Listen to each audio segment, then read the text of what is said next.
Howdy, howdy, everybody. How are y'all doing? Oh, that was loud. Louder than I meant.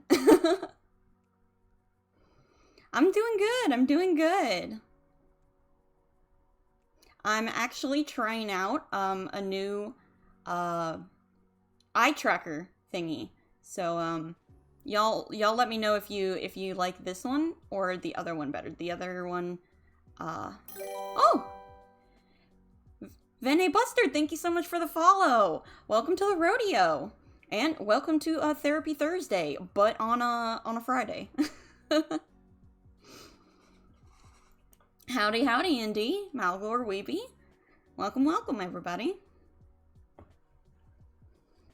I hope y'all's day's been going well.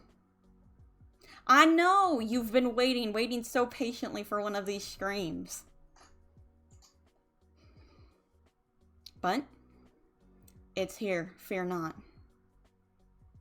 Yes, this is the other one my eyes only moved with my head. This one will actually like track my eye movements. So now you're going to see me looking off to the side a lot more. Or when I think, like looking up and stuff like that.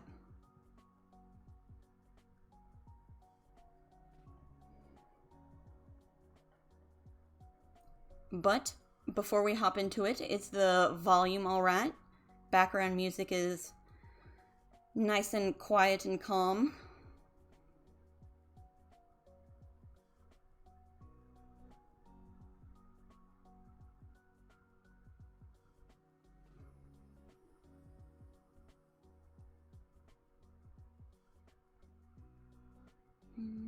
Oh, nope.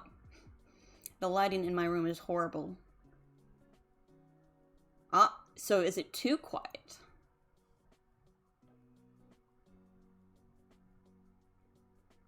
Because having relaxing background music is not very helpful if you can't hear the relaxing background music.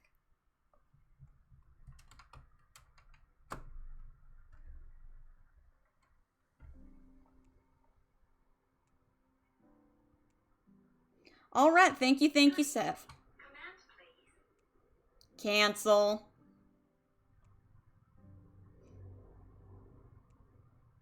Well, then I will certainly turn it up a bit.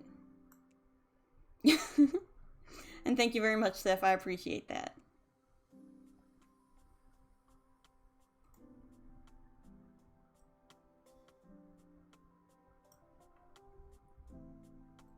I hope that's a bit better.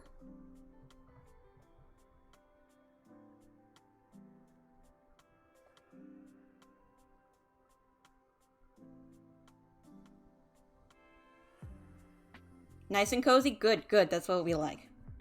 Alright. So, for this stream, what we're going to mainly be talking about is, well, mental health. During times of COVID especially, a lot of people have had trouble keeping up their mental health, you know, keeping it as it once was, as good as it was. And no one can blame you. We've been stuck inside for God knows how long. But the thing I get asked most often is people are not really sure how. They're like, I want to improve my mental health, but I'm not sure what I do. Or it doesn't feel like it's working. Those kind of things. So I wanted to go over some things that you can do that you will get not immediate, but quicker results for. A lot of things that you can do to improve your mental health are things that are meant to be done over a long period of time. Just like your physical health, your mental health takes time. You can't just pop a pill and expect being like, oh, okay, now I'll feel better now. Similar with like the flu or a cold. It takes your body some time to heal from it, and your brain is no different.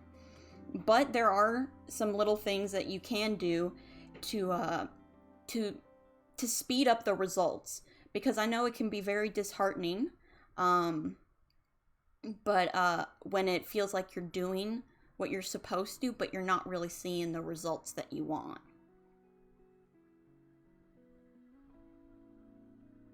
oh, my problem is that I feel like I'm mentally fine, but experts say that you can actually be worse off than you think. Well, I mean, yeah, but if you're feeling perfectly fine and you're not doing anything that severely impacts your everyday life, then it's not considered a problem. Or not considered not considered a disorder. One of the defining factors for having any kind of mental disorder is that it must interfere with your ability to perform things in your everyday life. Either it must impact your ability to focus, to work, it impacts your relationships with others. There has to be a tangible effect, a tangible negative effect in your life for it to be considered a disorder. Everyone can get into depressive moods where, you're just numb and you don't feel like you're doing anything. But if it's not a serious enough issue where you feel like you are unable to function, then I wouldn't worry too much. If you're feeling good, then that's what matters. Unless other people are coming up to you and being like, I'm really concerned. You doing all right, fam? Or, you're doing behaviors that could, hurt yourself or hurt other people, then I wouldn't try to sweat it too much. Yeah, mental health is a lot like going to the gym. It takes a lot of effort and time to see results. And the hardest part is starting. And, starting the routine to build up kind of that strength. So I wanted to provide y'all with some easier kind of little tips that y'all can do. Is taking meds, because no, if you're taking meds for a medical condition, please do not stop taking your medication. They're very important.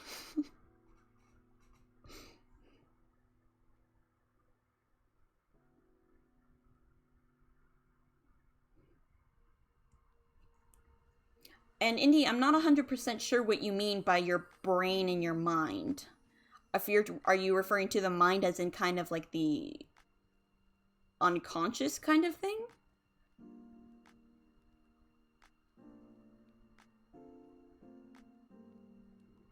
But first, let me move myself on over. Hello, chat. I'm gonna scoot up next to you if y'all don't mind.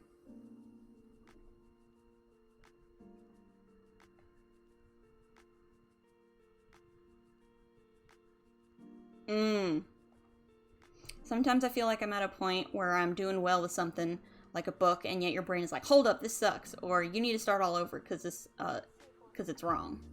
Oh, and Jimmy went off? Thank you. Phil, that's just like, your negative self-doubt.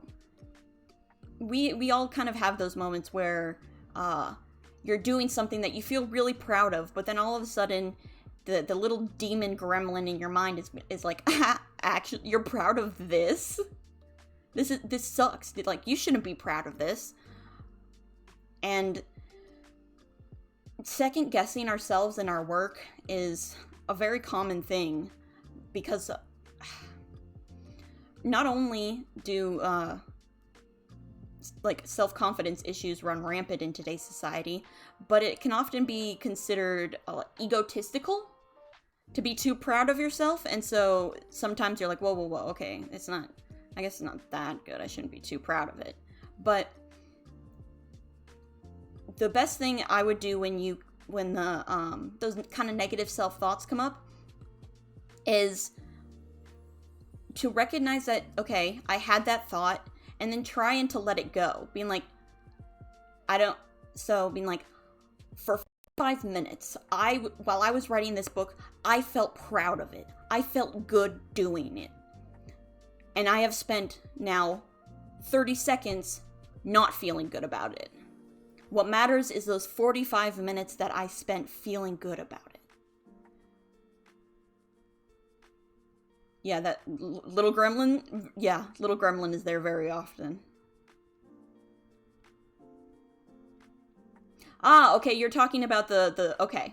Yeah, okay, I get what you're saying, Indy.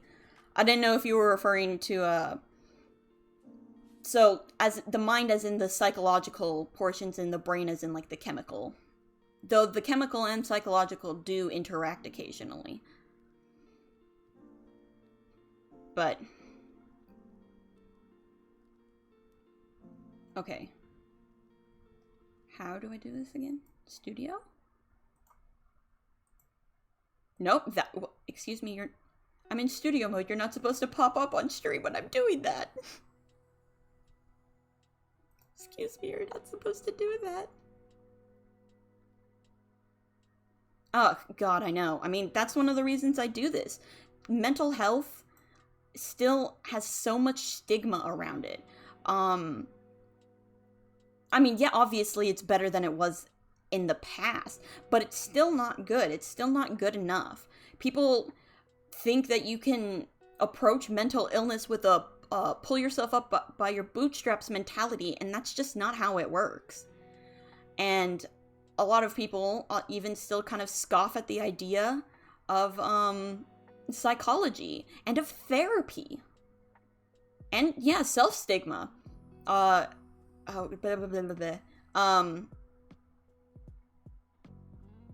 I was just thinking about it yesterday, and now, of course, I can't think of the words.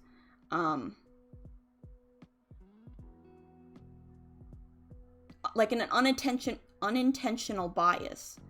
Especially if you grew up in environments where they're just like, mental health is a bunch of bullshit.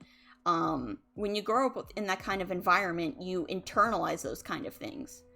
And so even though you may now know mental health is a real thing, you grew up being told that it wasn't, and then that creates like an internal conflict.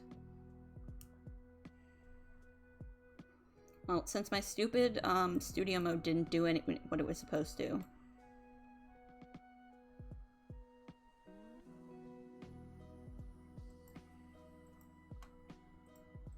Okay. Well, this looked a lot nicer when I was able to do the studio mode and then transition over. I don't know why it doesn't do that anymore. Because now you have to see me click through a bunch of things.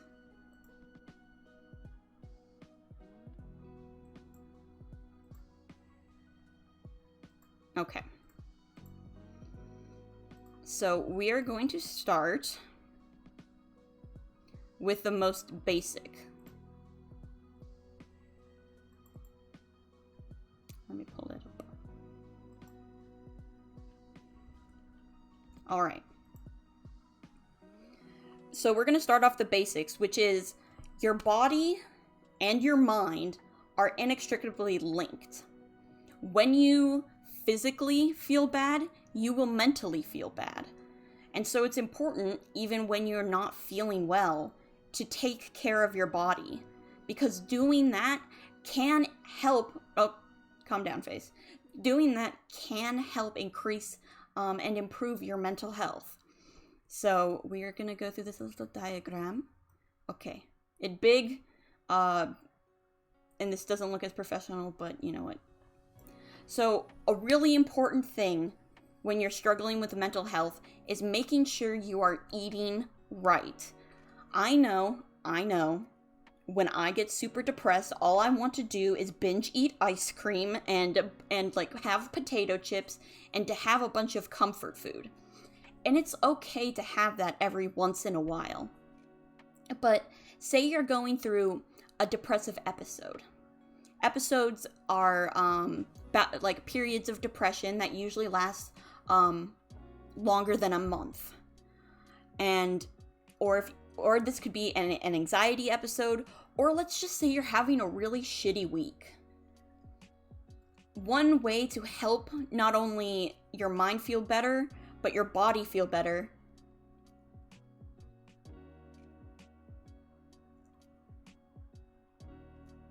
Well, see, the way that depression is very different for different people.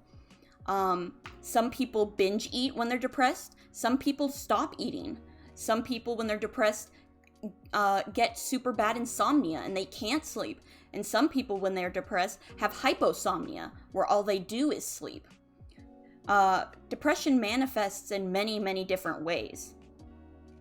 So not wanting to eat is actually a fairly common thing to feel when depressed because, you're too tired, you're too empty. What's the point of eating when you just don't feel like it?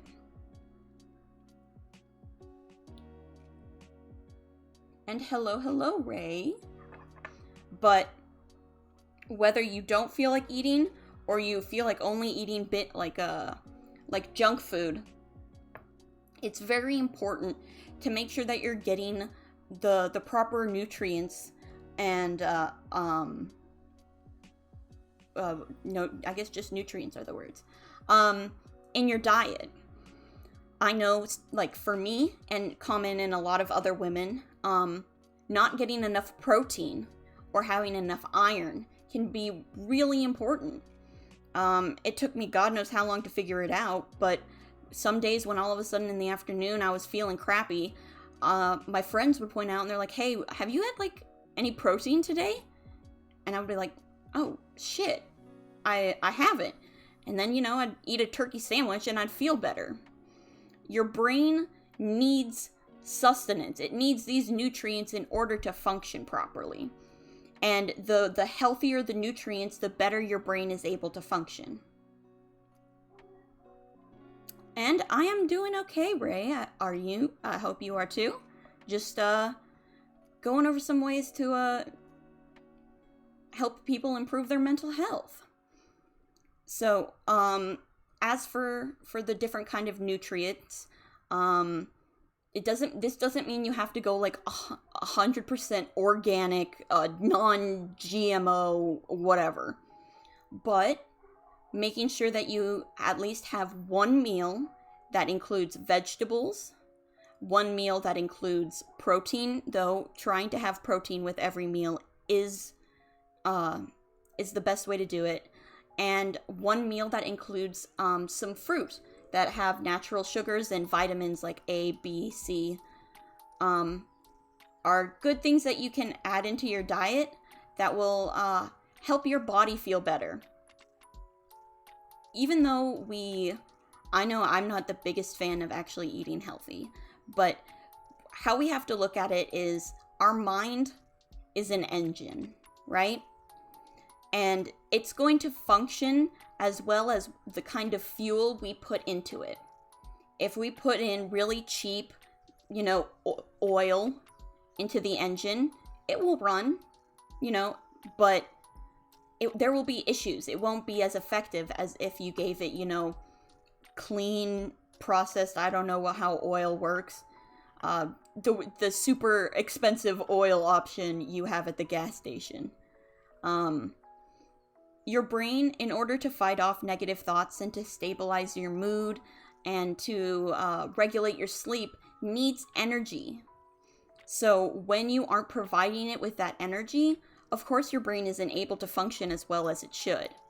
If you're depriving it of the fuel it needs in order to combat those negative thoughts, emotions, etc. Another important thing that we streamers know all too well is hydration.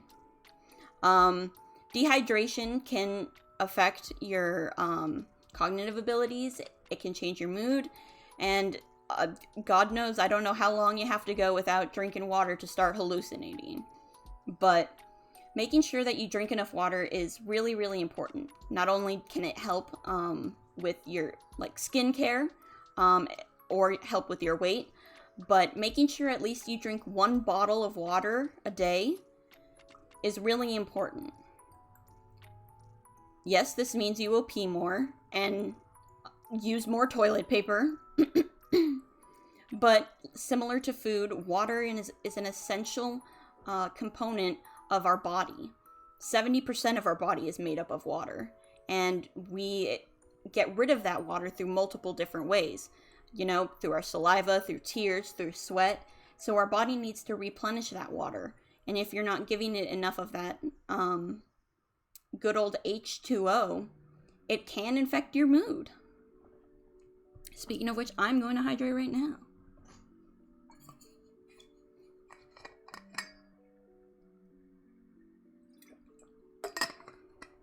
It also prevents kidney stones. Yes. if you spend a lot of time on Twitch, every time a streamer you're watching hydrates, go ahead and take a sip along with them. This will be a good way to help maintain some hydration, unless they're being waterboarded. Please don't waterboard yourself along with streamers.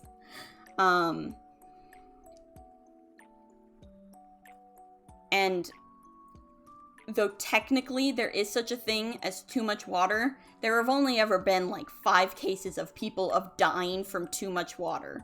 There are a lot more cases of people of dying from dehydration. So it's always better to fare on the overhydration side. So I have a big, will it say how big this is? No, of course not, because that would be helpful. But I have one of those...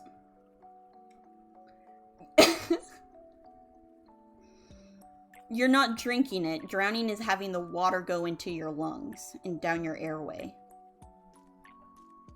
But, trying to drink at least one, pretty decently tall bottle of water a day can be very helpful. Tree. Another very unfortunate thing, is exercise. Now, I hate exercise as much as anyone else. I'm lazy. I'm a streamer, so moving around and getting up obviously is not on the top of my list. But physical activity does produce endorphins. Runner's high is a real thing, and being able to exercise does help you relieve a lot of stress.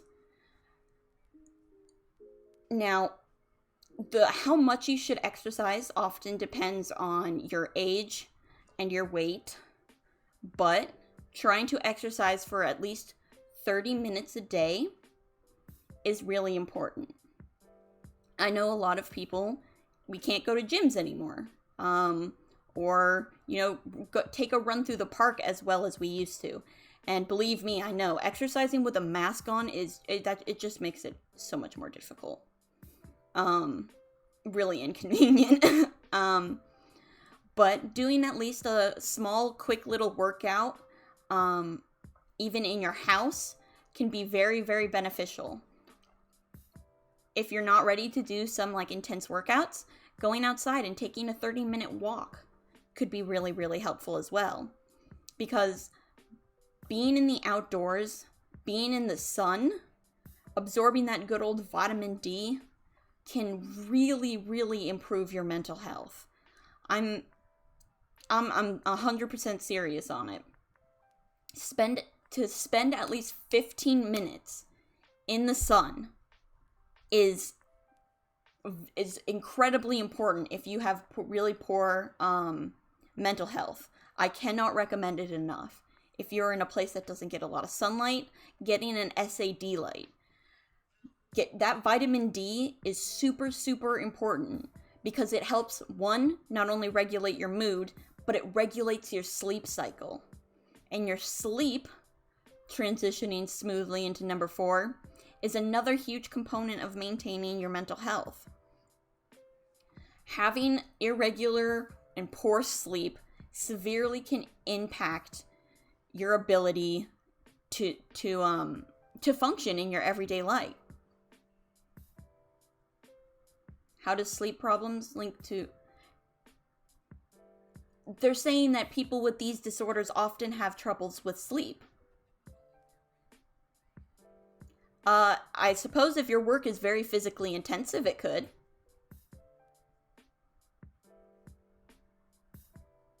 So, already, people often with, mood disorders or,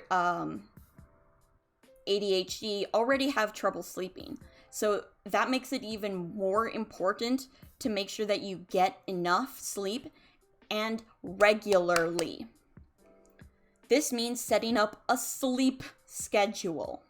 It sucks, I know, and it's very difficult, especially during COVID, because our normal schedules get all screwed up. But making sure that you are getting at least 6 to 8 hours of sleep for adults and at least 8 to 10 hours of sleep for teenagers is very important. You need this sleep because this is when your brain is processing and healing and prepping itself for the next day. One way to help facilitate good sleep and restful sleep is going to bed and waking up around the same time every day.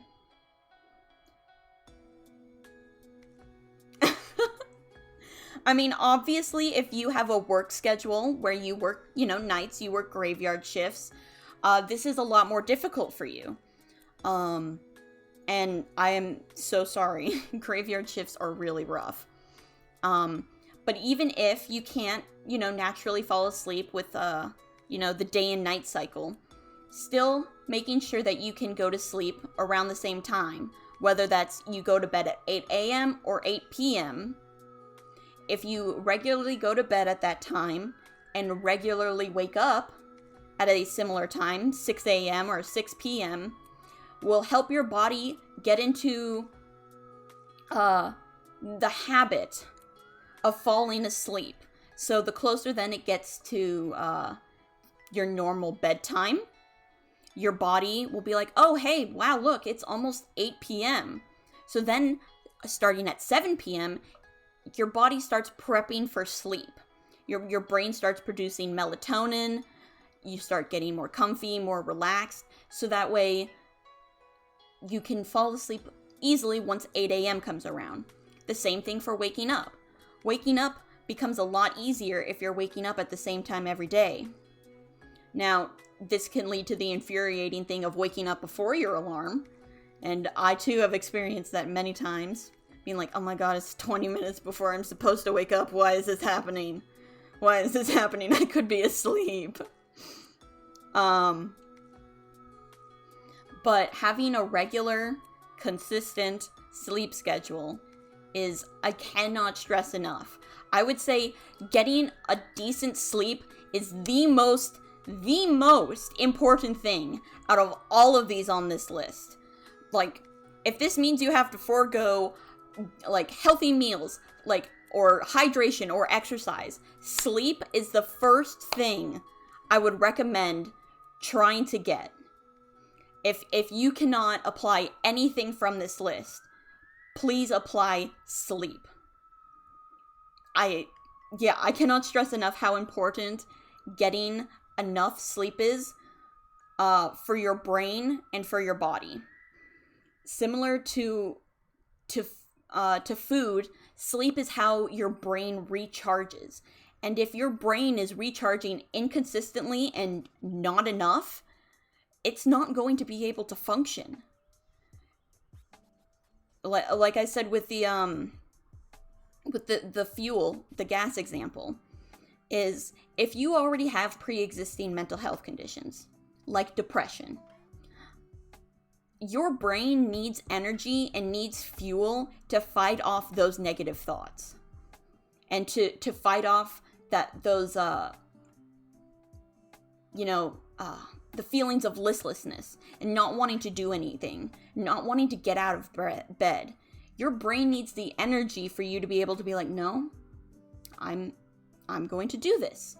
I'm going to get out of bed. It takes a lot of willpower, but I will do it. However, if your brain is not getting enough energy, it's not going to be able to fight off those thoughts as effectively. I mean, I still experience this in my everyday life. I also struggle with depression, and whenever I get a shitty night's sleep, the next day I often feel worse, and those negative self-thoughts often come back and are more prevalent because my brain doesn't have enough as much energy as usual to block them out.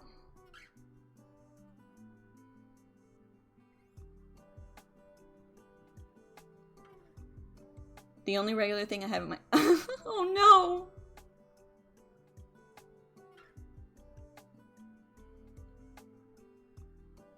Well, I mean, I understand wanting to sleep more. I mean, I love sleep. But obviously, if you work a night job, this is very, very difficult. But that makes it all the more important. Now, you're basically having to turn your circadian rhythm on its head. Your body naturally wants to fall asleep during the day and go to bed at night. So people who do work graveyard shifts, getting a decent amount of sleep can be very, very difficult.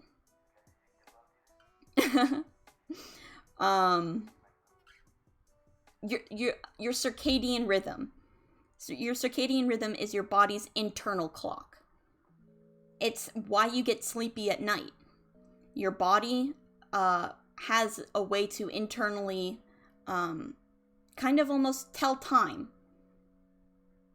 So your circadian rhythm is what makes you wake up in the morning and fall asleep at night. So having to turn it on its head is you're basically having to train your body, nope, we're going to go to bed when there's light out and wake up when there isn't any. And that will take a while to basically retrain your body to do that.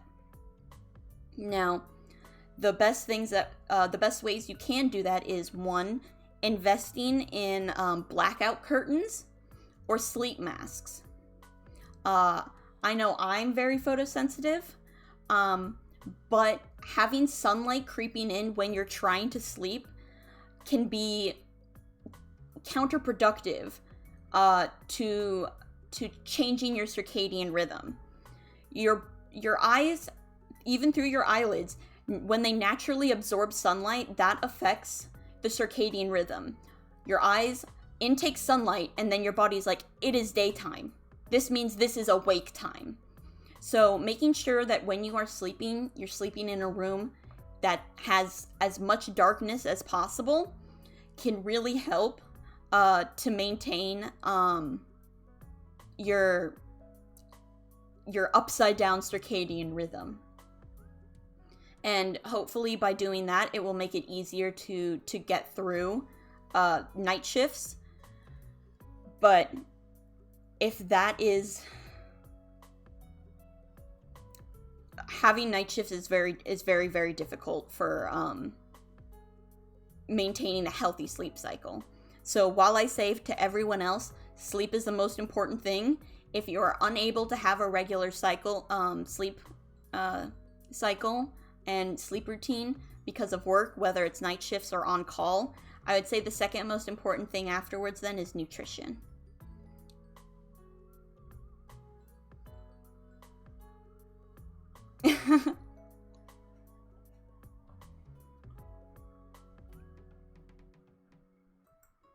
That's alright, Weeby.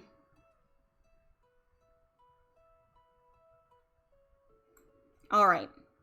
And so even though it's, I've already pointed out the two most important, another important thing to keep in mind is for those who are old enough or aren't but still do self-medicate, while taking alcohol or other drugs, whether it be marijuana or anything else, can help you cope within the moment. They often further exacerbate the underlying condition of itself. So if you are going to drink or, take some weed to chill out after stressful days at work, doing so in small amounts is the key. Because the more that you, the more amounts that you take, the more you are at risk of exacerbating the underlying conditions and triggering something called comorbidity. This is when you have more than one disorder at the same time, and substance abuse is the most highly occurring thing that highly occurring comorbid disorder with things like depression and anxiety and bipolar.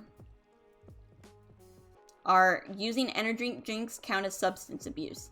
Not technically, but constantly using energy drinks is incredibly bad for you. It's basically caffeine, but even worse. You know what I mean?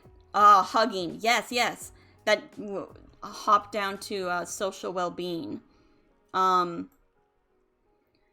Maintaining social interaction is very important, and a lot of us have been deprived of that. Touch, human touch, whether it's just hugging, whether it's hugging or just putting your hand on someone's shoulder, or being able to sit next to someone, are really important things for maintaining a positive mental health. We are social creatures, and having touch in our life is important. Now, we haven't been able to do that because of COVID. And even though that's the right choice, what does a hug feel like again? We are doing this in order to protect not only ourselves but other people. So while we can't have that social physical interaction, trying to our best to facilitate our socially distanced interactions becomes even more important. Whether this is just talking to someone, Zoom calling your friends, your family, or going to an appropriate social distancing event with someone is very, very important. Having good and strong social connections is crucial to maintaining good mental health, because having strong social connections means you have people that you can fall back on. They're your safety net. And people, does going to church count as social well-being? I would say that depends for the person. If you are going to church because you enjoy church and because your religion is a very important aspect to you, then I would say so. Then yeah, as long as you're attending church in a COVID safe manner, do so. But if you're just going to church because you feel obligated to do so, or because you were raised in a family where going to church, you guys went to church often, I would say not as much. But if your church plays a pivotal role in your social community, then I would say going to it does count as maintaining your social well-being. But this means you have to interact in a COVID-safe manner. Just because it's important to your social well-being doesn't mean that you can just be like, oh, well, it's important to my mental health, so I have to go. And then you can just do whatever you want and disregard, COVID health safety lines. All social interaction has to be, no matter how important it is, needs to be within the COVID safety guidelines. Especially because church communities are often made up of more elderly communities. These are exactly the people that we are trying to protect. So it is important, but make sure to participate in these communities that are important to you in a safe manner. And another thing that is linked to your mental health is your physical health. Being physically sick impacts your mental health. People who are chronically sick often have mental disorders occurring alongside their physical disorders, because having your body constantly physically not feel good takes a toll on your mental health. So making sure that you are taking care of yourself, whether it's from the flu or to COVID, keeping up your immune system and staying healthy can be really important to maintaining your mental health. Because the more often you are physically unwell, the more often you will be mentally unwell too.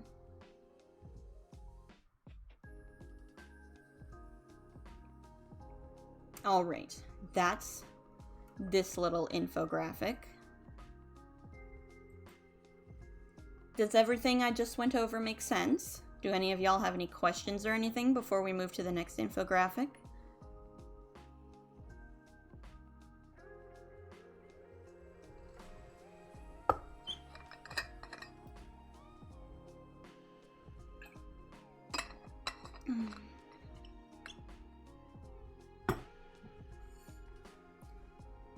I'm assuming you mean yes, as in it made sense.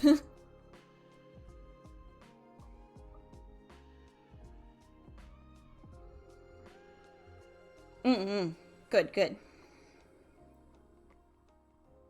All right, which one shall we do next?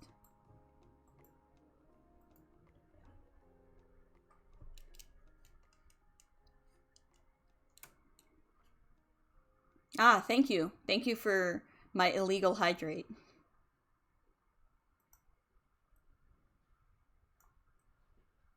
All right. Now, a lot of these checklists are going to overlap with each other, but repeating the message, and each one has different unique aspects to it. I find sometimes going over similar things is again is very helpful.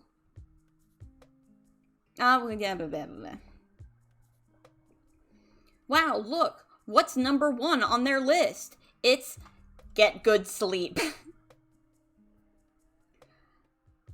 Adults need an average of 7 to 9 hours of sleep for peak performance. Give yourself a relaxing sleep routine. Shut off any screens 30 minutes before bedtime and stay on a regular sleep schedule.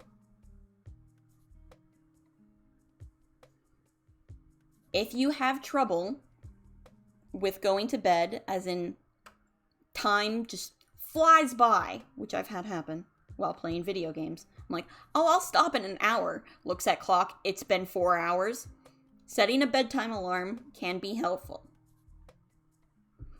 But, as they say, having a relaxing routine, turning off all electronics, or turning them into a blue light, like off, having the blue light turned off.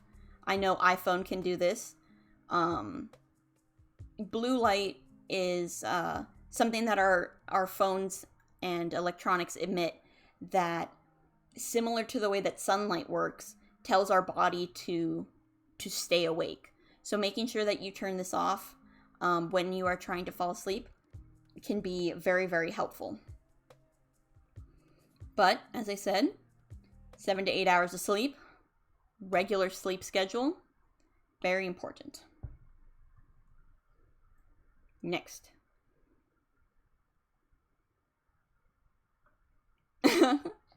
Exactly.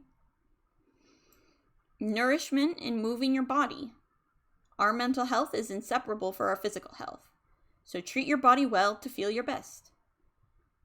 Avoid processed foods if you can. Eat a colorful diet to capture a diversity of nutrients. And drink plenty of water. Exercise, especially cardio, has an amazing impact on mood. Give yourself permission to start slow if you're just getting back into exercise. But make sure you move your body every day. Treat your body the way you would like to feel. Understand music? Please play. Thank you. So, as we went over before, making sure to get a healthy diet in and getting some exercise is very, very important to maintaining your mental health. If you want your mind to feel good, you need to make sure that your body feels good too. You walk a lot at work? Try counting how many steps you take at work. That might be able to help you know whether or not you should exercise outside of work or not.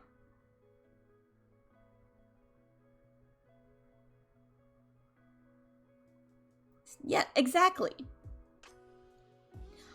Humans are creatures of habit. Maintaining a habit is something that makes all of our actions so much more easier. And it takes about 30 days or a month to form a habit. Having an alarm set and having it regularly become a habit, basically it trains your body and your mind to go to bed. And once the habits are developed, it makes doing those actions afterwards so much easier. So doing these things can really help.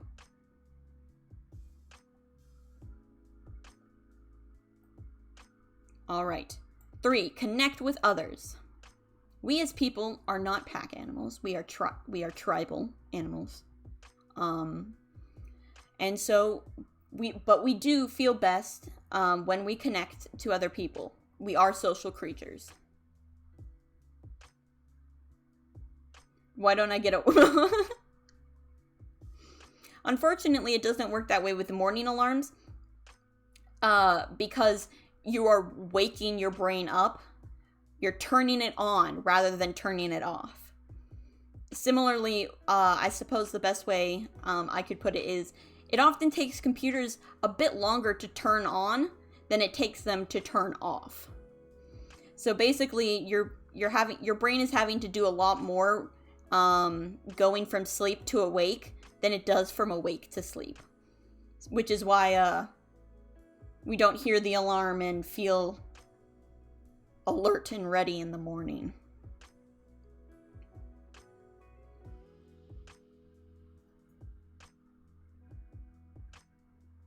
But, similarly, as we discussed before, maintaining relationships is really important. Even if we can't do that in the physical world, talking with friends, maintaining social contact with someone, calling your family, if calling is something people still do, Zooming, Skyping, Discord, mabobbing, but making sure that you are talking and interacting with other people is very important to making sure that you don't feel isolated. Isolation can often lead into a downward spiral of negative self-care. So making sure that you maintain contact with other people can be really important to staving off that kind of isolation. Breathe deeply. Slow, deep breaths will calm the nervous system in a moment of stress. If it's hard to catch your breath, focus your attention on calmly exhaling your breath all the way and try again. If you become overwhelmed with stress and anxiety, making sure to take deep, slow breaths can be a good way to help center yourself and ground yourself again. Anxiety often has our mind snowballing to all of these potential situations of what might happen, where we begin to work ourselves up over a situation that has not yet occurred. Being able to breathe deeply is almost kind of like a small reset on our nervous system. When you're feeling anxious or stressed, your neurons are just firing super rapidly. Forcing your body to take a deep breath slows down those signals.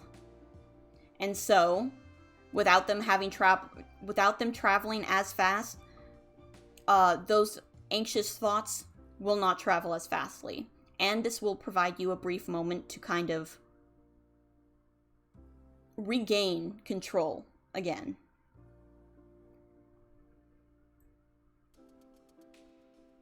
All right. Do something fun, even if you don't feel like it. This is really important, especially when you think you are going into a depressive episode. You don't feel like doing anything. Even the things that you used to love to do, they all just sound hollow and uninteresting. But sometimes what you need to do is have fun. The hardest part is starting it, is committing yourself to doing it.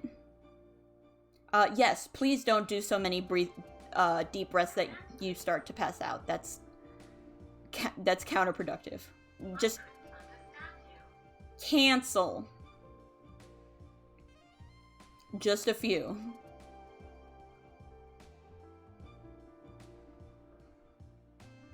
But with stress and being overwhelmed, it can be easy to forget to have fun.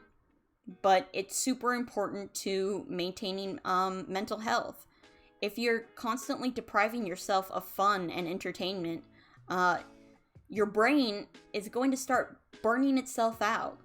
And without a lack of dopamine, you're going to start feeling crappy. I mean, technically,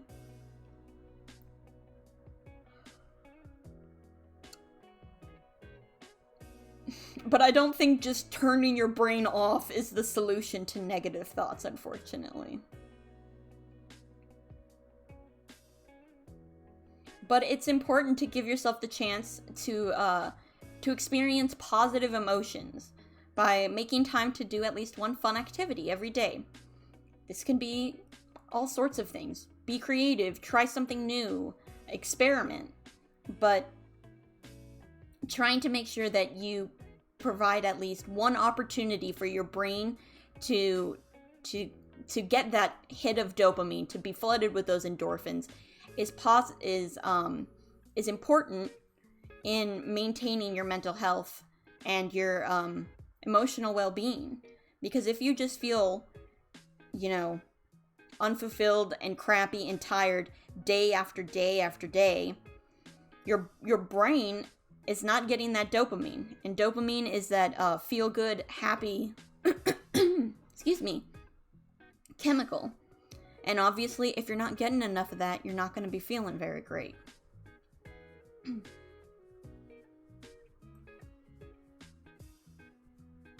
Number 6, give yourself credit. We tend to focus on the negative when we are stressed. Not only when we are stressed. Humans have something called a negativity bias. This means that we place greater importance and more memory on negative things. We focus more on the negative and we remember the negative more than we remember the positive. This is left over from evolutionary traits, because remembering bad experiences was more important and key to staying alive than remembering positive ones. But in the modern world, this often prevents us from remembering the good times and only focusing on the negative. So it seems like things are much worse than they actually are. So it's important to pause and give yourself credit. Reflect on the things that you have done, whether it's this day, this week, this month, or this year. Give yourself credit even for the little things. Pause to be like, I was really tired this morning and I didn't want to get out of bed, but I did it. It might not seem like a big thing, but that can be really difficult to do. Maintaining personal body care when you're in a poor mental health place, like taking a shower or brushing your teeth. If you manage to get up and do that, give yourself credit for it, because it's not always an easy thing to do. And while it might seem small and unimportant, those kind of things add up over time. People who, don't struggle with these kind of things take it for granted how difficult these small, everyday tasks can be.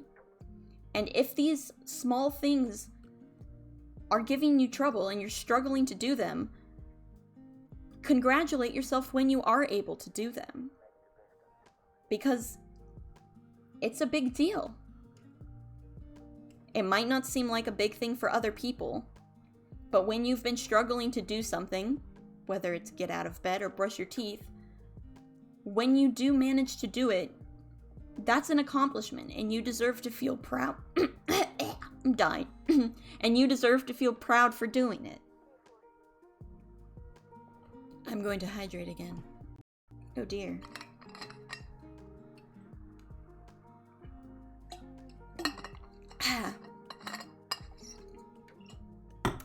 Okay. Thank you for making that hydrate legal.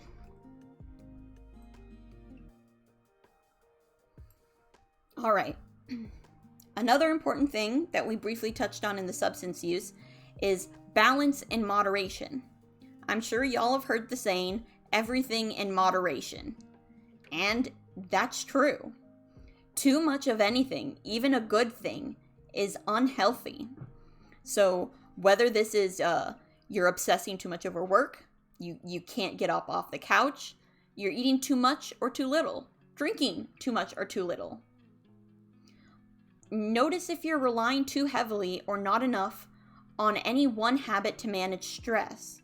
Look for diverse coping strategies so that you don't get stuck in a rut. Ask others how they manage their stress and try something new. This is very, very important. I learned this the hard way growing up and in high school. My main coping method was video games. I would just ignore everything and dive into video games. Try and immerse myself in them so that I could forget reality. And when it did work, hey, it was helpful. I wasn't thinking about my negative emotions.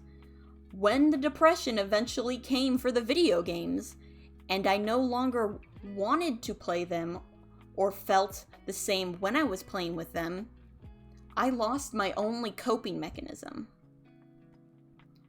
That's why it's so important to have multiple ways to tackle your issues, especially when it comes to your mental health. Relying on too much of one thing, whether that's, putting yourself too much into your work, lazying about, eating comfort food, or exercising yourself into the ground, or smoking weed, or playing video games. If you only have one way to manage your stress and your negative emotions, you're going to end up burning yourself out. And you will become so desensitized to that singular coping method that it will then stop working. And then you won't have anything. So it's really important to make sure that you diversify the different ways that you cope with your different emotions. Balance and moderation is very, very important in all things, really, but especially in taking care of your mental health. All right. And lastly, is finding hope for the future. Take a step back and look at the bigger picture of your life. What motivates you to keep going on a difficult day? What do you hope to accomplish in your life? Who is important to you? What is pushing you forward? When this moment feels tough, look ahead to hopes for the future. Now, when you're in a really bad place, when your mental health isn't doing too good, it can kind of feel like you're stuck, you're going to be there forever. But the important thing to remember is that this too shall pass. Nothing that you feel is permanent, the good and the bad. So that means at some point, you will stop feeling bad. And a way to help you hang on as you weather that storm of emotions is to looking towards the future of things that you want, of your hopes, of your dreams. And this doesn't have to be big existential, like career aspiring or I want to climb Machu Picchu kind of dreams. This can be, you know what? I really, really want to play the sequel for that next video game that I like. I want to, they just announced it a few months ago, and I'm really excited for that. Or it could be like, I'm really excited to order Olive Garden this weekend. If that's what gets you through the week, that's all that matters. What matters is that you have a little light at the end of the tunnel that you can work towards. That when you get really, really deep down in those negative emotions, you can look up and say, oh yeah, there's that. I want to experience that. I want to do that. So, I have to keep going. It feels shitty, and it sucks, and I don't know how long it lasts, but I want whatever that is. So I have got to keep going. Having something to hold on to is very, very important to making sure that you don't get lost in your negative emotions. Because that's a really easy thing to do. When you're feeling bad, it's really easy to just be like, oh, I'm never going to be happy. I'm always going to feel like this. You know, what's the point of doing anything? But having a goal to aspire to is important in making sure that you don't drown yourself in those kind of thoughts. And so always having a goal, whether it's big or small, is a really important thing to have in your day-to-day life. And for maintaining your mental health.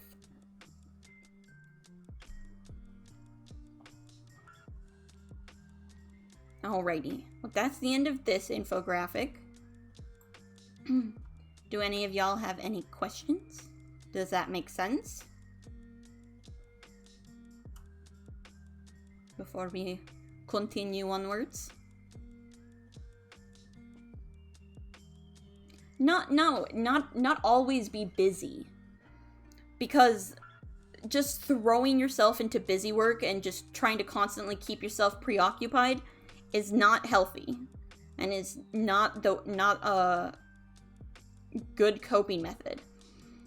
It's always having a goal that you're trying to get towards. It's always working towards something. Or moving towards something. Like I said, it doesn't have to be like, I want to be a scientist. I want to be a rocket engineer. It can be, I really want to play Super Smash Brawl 27.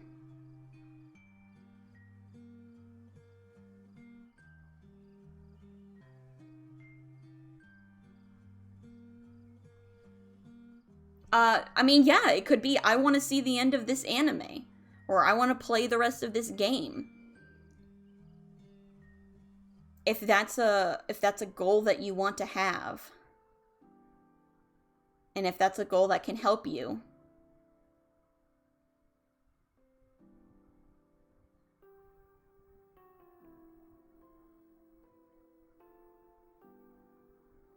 But it's not that you have to constantly and always be moving towards it. It's okay to stop and to take a break. It's okay if not every second is spent, trying to achieve this goal. But it's just a hope, Something to look forward to. Something to provide motivation when you're feeling down.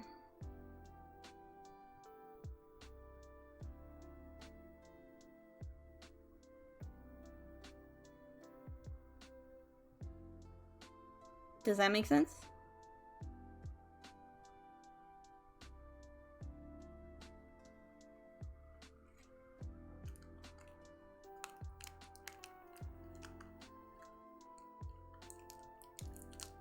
Excuse me while I sneakily open my granola bar.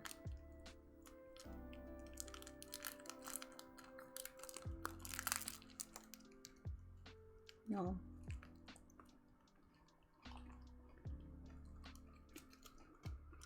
Yee?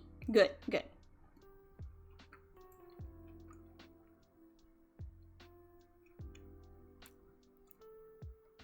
All right. Number 3.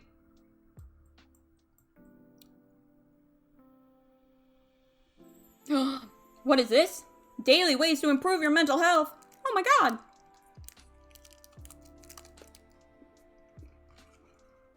Now,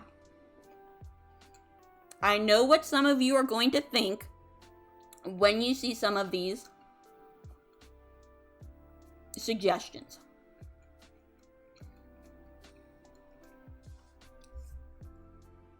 All I ask is that as we go through this list, is try and keep an open mind.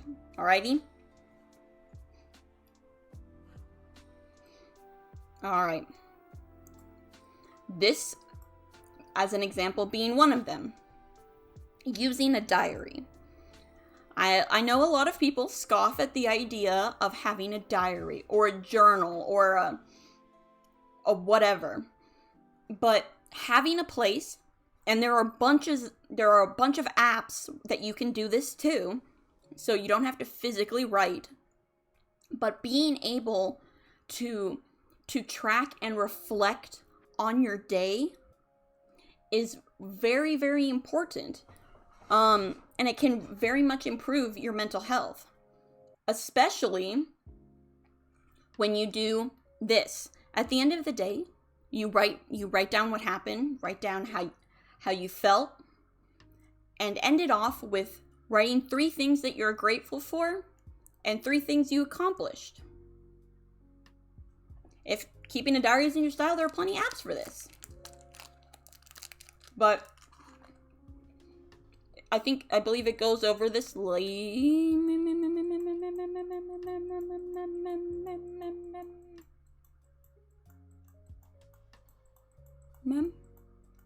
No, it doesn't. Okay. That's fine.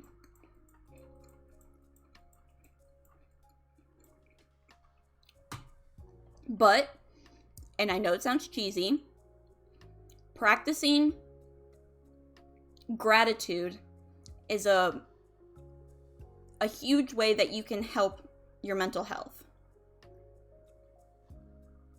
Oftentimes, when we're not doing so hot and when we're not feeling too well, we often forget all of the good things that we have and good things that we've experienced. We tunnel vision, and we can only see what's happening right now. So, being forced to write things that you are grateful for can remind us of those positive experiences that we have had. And when you're kind of trapped in that tunnel vision, being reminded that there are good times, that you have experienced happiness, that these emotions that you're feeling right now aren't forever, can be very helpful in providing a sense of hopefulness. And I know it's very cheesy. I know the whole gratitude, grateful, exercises, I just want to, roll your eyes at. But if you would, I would say, please give them a try before you dismiss them. You never know.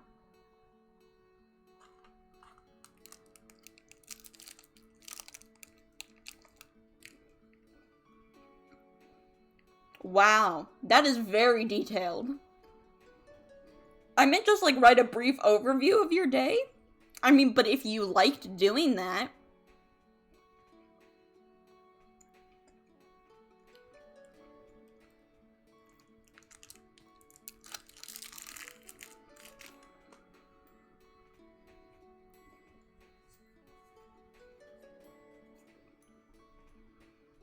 Though I feel like tracking down every minute detail would be a bit stressful.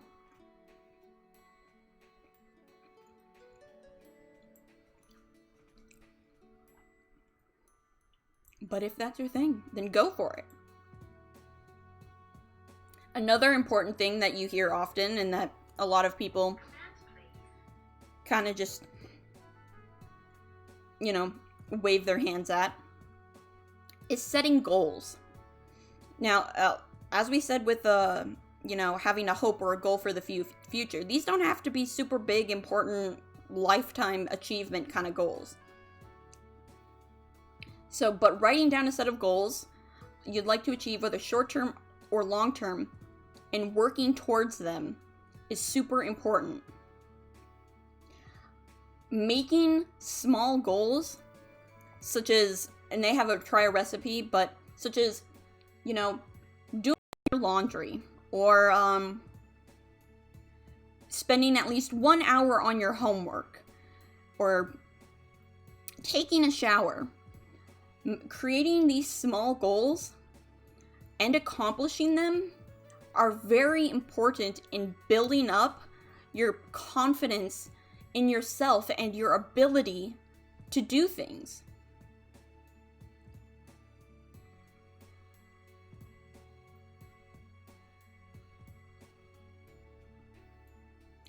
Well, that's good. That's the reason for doing the diary in the first place. Whether it's every minute detail or the day as a whole, it makes you pay more attention to the positive things happening around you. Because, like I said, when you're feeling down, you often get this tunnel vision where all you can see is your current suffering and nothing else. But having to write it down forces your brain to remember and to recognize it. Same with setting small goals. Setting these small goals and then slowly accomplishing it, one, not only makes you feel better, but builds up your confidence in your ability to complete these kind of things. And slowly over time, they can get bigger and bigger.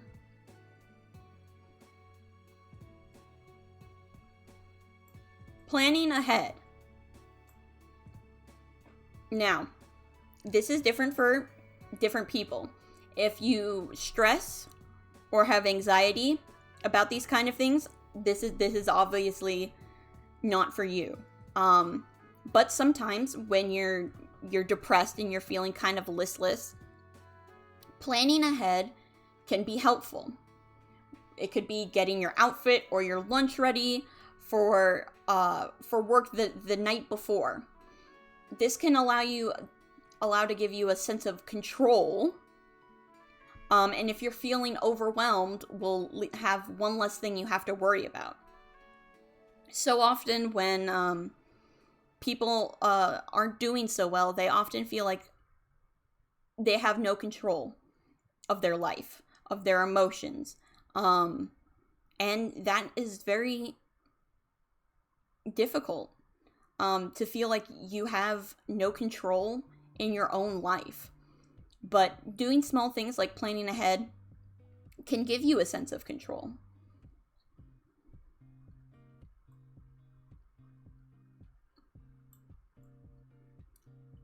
Meditate.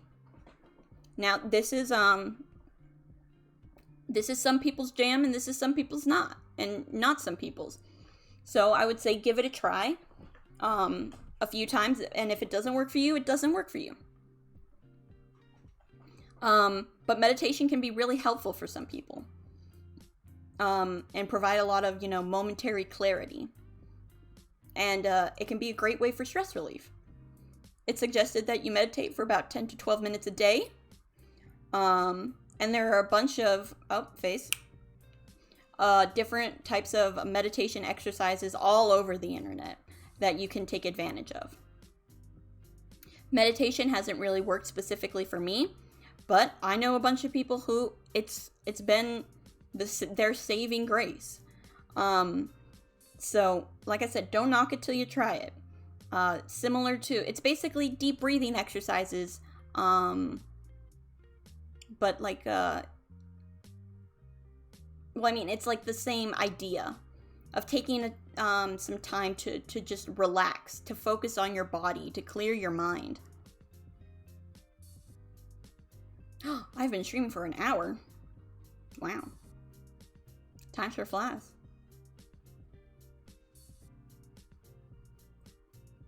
Oh wow, look, what is this?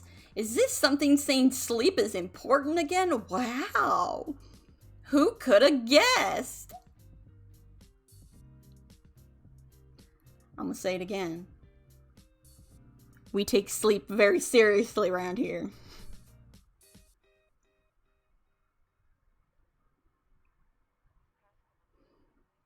A fun little fact, because since it mentions REM sleep. REM sleep is very important for your brain, because this is when your brain is doing most of its not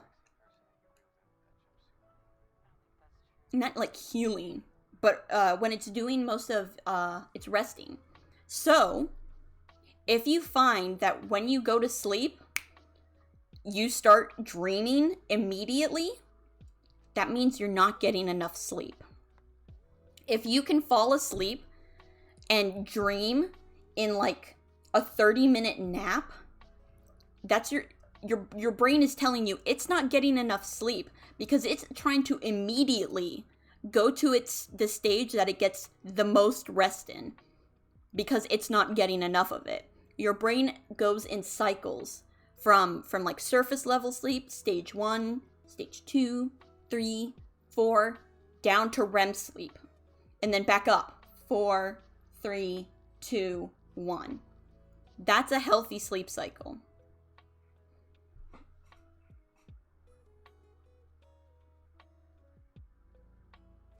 I understand that, Indy. I was a bit hesitant about it being linked to some spiritual stuff too. But you can find just, regular, just being like, there are meditations that are out there that aren't about like spiritualism and all that kind of stuff. I can vouch for that. There is some, but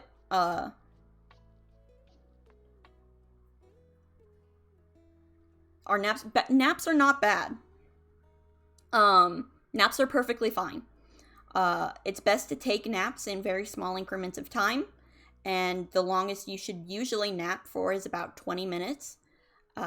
That's the optimal kind of nap for your brain functioning. I was just saying, if when you do nap, you immediately start dreaming, it means that you're not getting enough sleep. But naps are perfectly fine.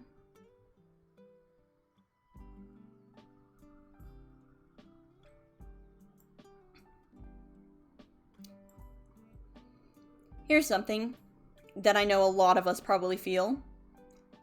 Don't be afraid to say no. This isn't some just say no kind of shit. But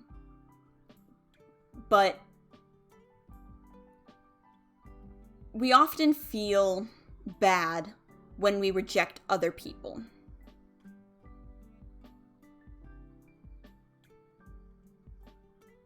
Yeah. Exactly, Indy.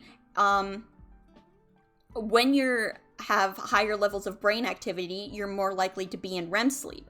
REM is some of the deepest sleep that you can get. So it takes longer for you to wake up, and you continue to stay drowsy for a longer period of time, as if you were opposed to, stage 2. Sometimes you can wake up and you're just like, what? And you're immediately aware of your surroundings, you know where you are, you're with it. But when you are in the deeper sleeps, that's when you wake up and you're like, huh? What? What did you, what time is it? Kind of thing. That's when you're in your deeper amount of sleep, your brain takes more time to become aware of your surroundings. And don't worry, Indy. I go on tangents all the time. It's fine. But about saying no is, a lot of the times we don't want to disappoint people, and rejecting people can be very difficult. But we can't be there for everyone. We can't be everything to everyone. So don't try to be. You can't be available 24/7, and trying to do so can have some serious negative impacts, not only on yourself, but on your relationships. Learn how to say no, whether to your boss or your friends, and take some time out for yourself. This can be anything from, your boss being like, hey, can you stay an hour later tonight, help me close up? You won't, and under the assumption you aren't going to be getting paid, and you really don't want to. You're exhausted, you're not feeling well, but you would feel bad saying no. You don't want to disappoint your boss. Or your friend asks you to hang out, but you're really not feeling it. But you don't want to disappoint your friend, because what if they never ask you to hang out again? Those concerns are valid, but so is your well-being. Forcing yourself to do something you don't want isn't going to be good for anyone, Because one, you're just going to expend energy you don't have. And two, you're going to become resentful for doing things that you don't want to do. And then your friend, either A, they will notice that you are having a bad time, and in turn they will have a bad time, or B, have no idea what's going on, and that will cause you to feel even more resent. So being able to say no, being able to set up a boundary is very important. It's okay to be like, no, I just need to chill for today. Or it's saying to your boss, you're like, I really can't, I really need to get some sleep. It's important to be able to put your needs first.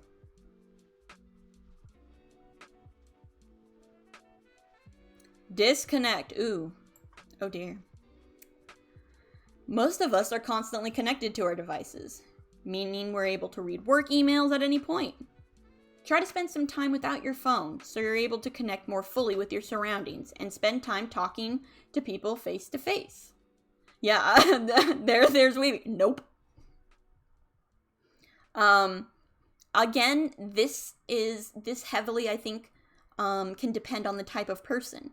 Some people really need to unplug and really benefit from unplugging. This, I would say, is often people who spend a lot of time on social media. You know, Instagram, Twitter, no one uses Facebook, TikTok? I don't know. But sometimes for people, it is important to be able to disconnect, to be able to reconnect with the immediate world around you. Sometimes we get so wrapped up in, I'm sure you guys have heard it, FOMO, the fear of missing out, that we forget to take advantage of the things that are happening right around us because we're so busy with focusing on what's happening on our phone.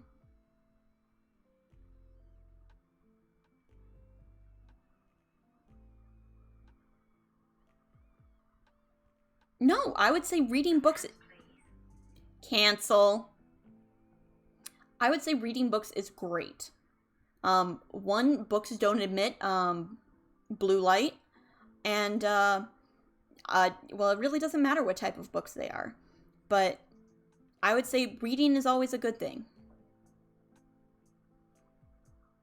When you're reading, you're not constantly comparing yourself to others on social media.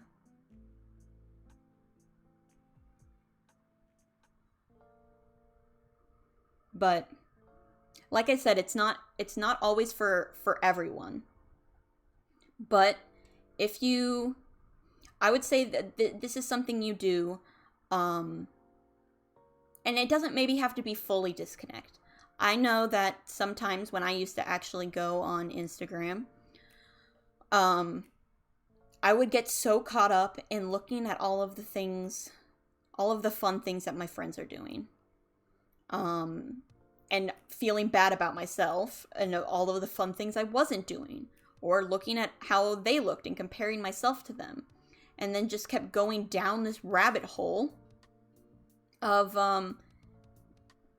negativity, and and it helped to be able to just be like, you know what, I need to stop. I need to put this phone down. I need to back away from this.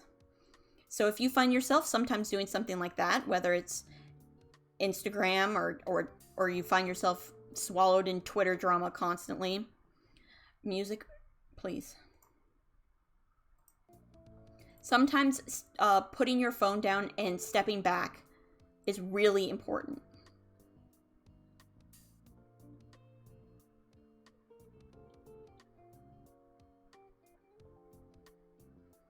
And I always say memes are good. Yes, I would say always brushing up on your meme culture.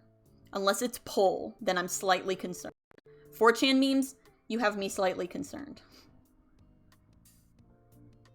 Yet the important thing that I still have to remind myself is that social media are just snapshots of the best moments of people's lives.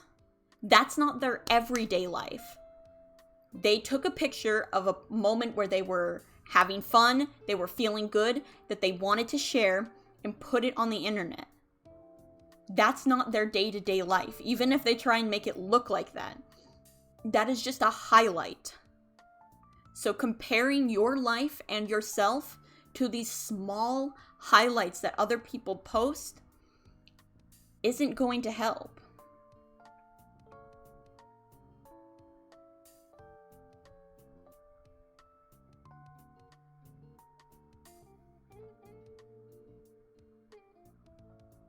Ooh, TikTok videos on YouTube.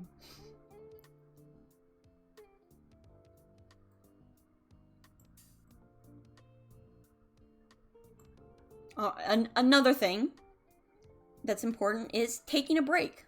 Similar with taking a step back.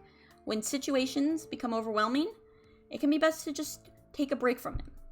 Take a few minutes to perform a breathing exercise, or to get away from your desk at work. Get out and go on a walk. Basically stop doing the thing that is making you stressed. There's a typo, haha. Even if it's just for a moment. I know with me, I tend to,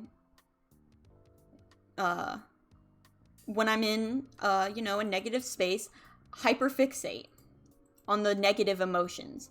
And it can sometimes be difficult to remember that I have the ability to step back, to put the phone down, to step away from whatever the situation is. And doing so can be really helpful in clearing your mind. Being able to be away from that situation or that atmosphere can provide a breath of fresh air to your perspective and to what you're experiencing.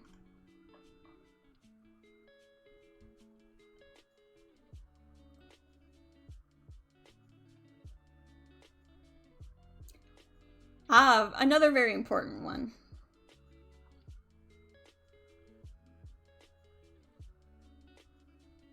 Yes. I'm really bad at math. Very, very bad. And what I had to learn is, when I would get to a problem that I didn't know how to do, especially this would happen on tests, I would focus on that one question that I didn't understand and do it over and over and over and over again. But the best thing to do is to be like, I don't get this question. I will skip it and come back to it.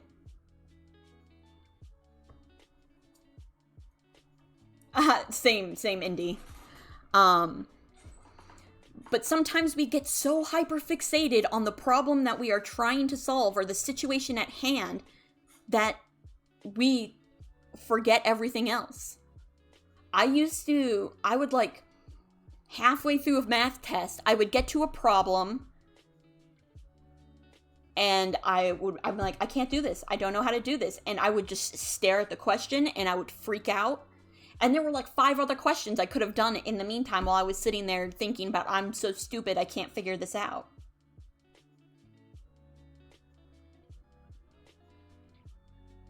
Well, if you're at that point, Weeby, I think that's a different problem. Yeah, those are slightly different problems. That's not knowing the material. Whereas I would study so hard for these tests. And I have pretty bad test anxiety. So when I got to a question that I didn't understand, I would beat the hell out of myself. Mentally, obviously.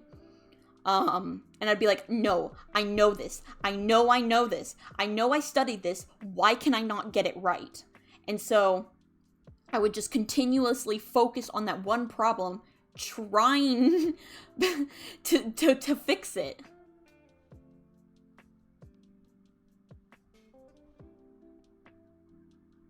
Oh yeah, no, God, COVID.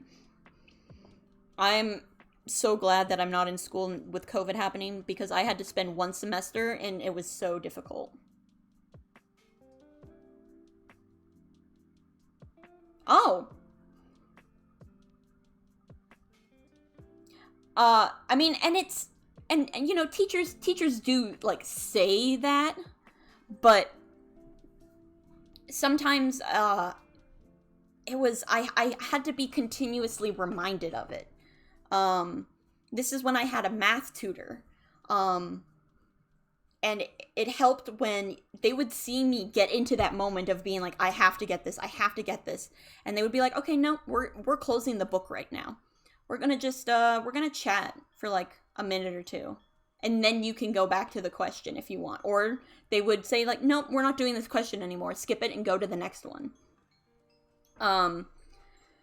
Because like I previously mentioned, is when I get in those kind of situations, I often get tunnel vision. So my brain doesn't even consider the fact that, hey, you know what, you could go to the next question. That's a thing you could do.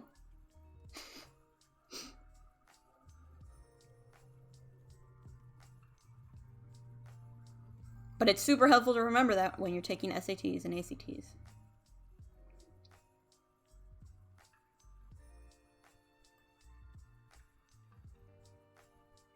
All right. That's basically my brain. It's like, no, you have to do this one question, otherwise you will fail this entire test.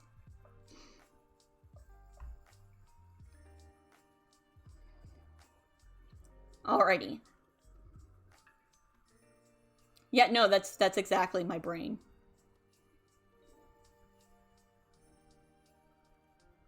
And most often it was oh, really? Damn. I wish I didn't have to take my SATs. Yeah, like, why even bother with the rest of the test if you can't get this one question on this test of 30 questions right?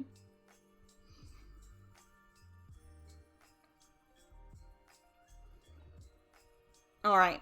Another important thing that you can do to help maintain your health. Oh, okay, I get it. Probably different test cultures, probably.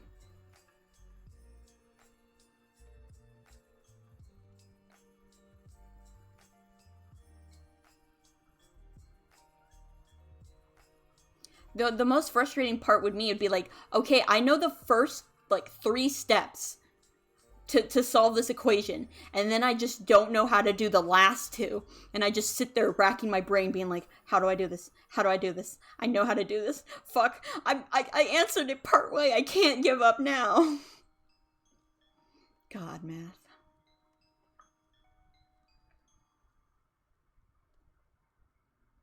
Slight tangent off topic. What I hated the most is when you had to like show your work in a math test and you get the right answer, but you didn't do it in the way that the teacher wanted, so you don't get full marks on the question. Sorry, okay. I just wanted to get that out. I hate that.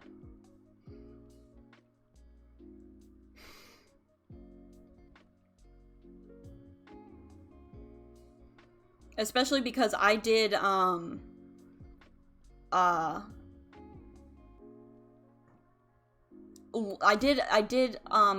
multiplication, doing the, I don't know if y'all know this, the lattice method, and I did division by doing long division. But there's another way that you can do division, and so even though I divided the numbers, I solved the math equation, I got the correct answer, I technically didn't use the method that my teacher wanted. But I'm like, but I solved it. But I did it. Yeah, it was... Oof.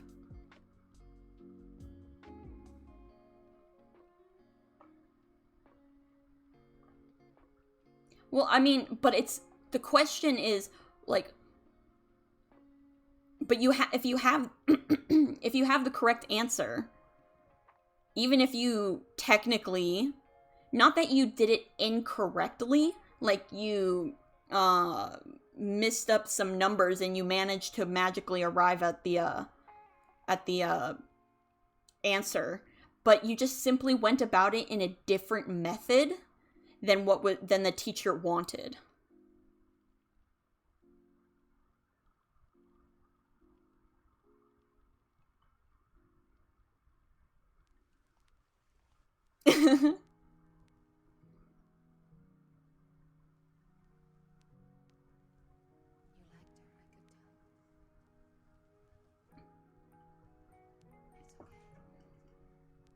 Alrighty. Another really important thing you can do when you aren't feeling well is to talk about it. Talking about your feelings with someone you trust is super important and can really improve your well-being because it allows you to get your thoughts and feelings off of your chest. Talking about how you're feeling can be the first step to taking control of a situation.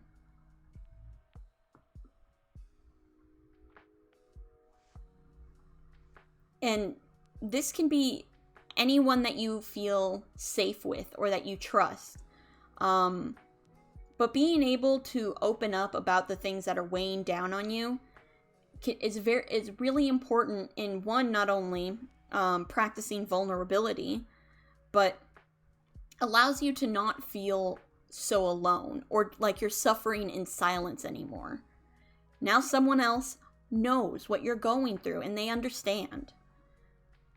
And more likely than not are able to be there to comfort you or to provide advice or whatever.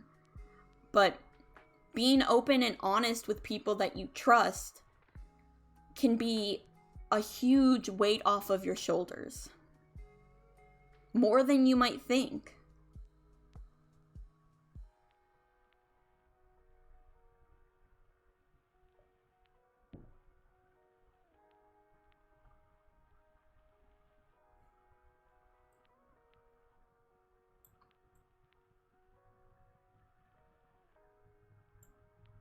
All right, catch up. We kind of went over this about maintaining social interactions again, and how it can fight off feelings of loneliness. But this also is saying this doesn't have to be people you've only talked to right now. Message a friend that you haven't talked to in a while. COVID is the perfect time to just be able to text a random person in your contact list that you haven't talked to in years and be like, hey, was just checking up that making sure you're doing all right. I hope everyone in your family is doing okay. And this will give you a chance to, one, not only rekindle the friendship, but to talk to someone. All right, as we talked about, drinking alcohol and recreational drugs, but doing so in moderation.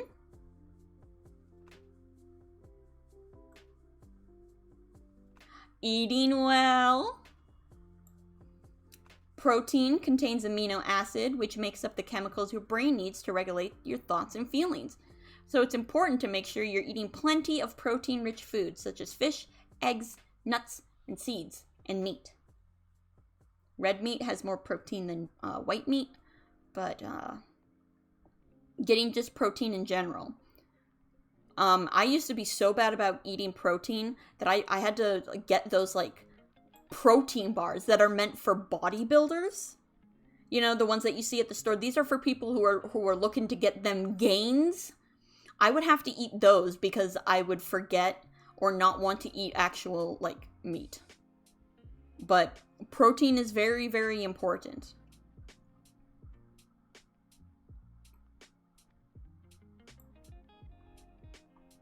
Alrighty. Wow, get some exercise! Physical activity can have a positive impact on our mood. Face.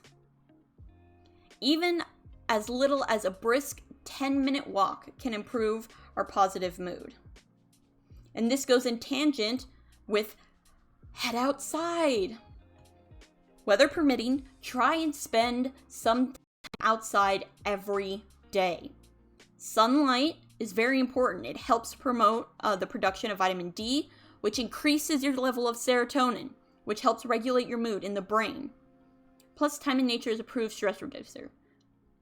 But spending time in sunlight, I would say at least the bare minimum, 15 minutes of getting some sun can be so helpful to your mood.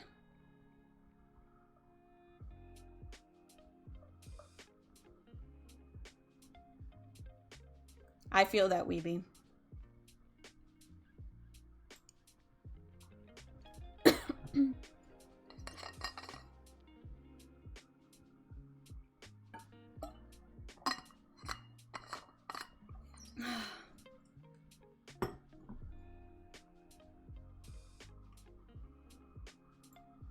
Alrighty, and last but not least, embrace a new hobby.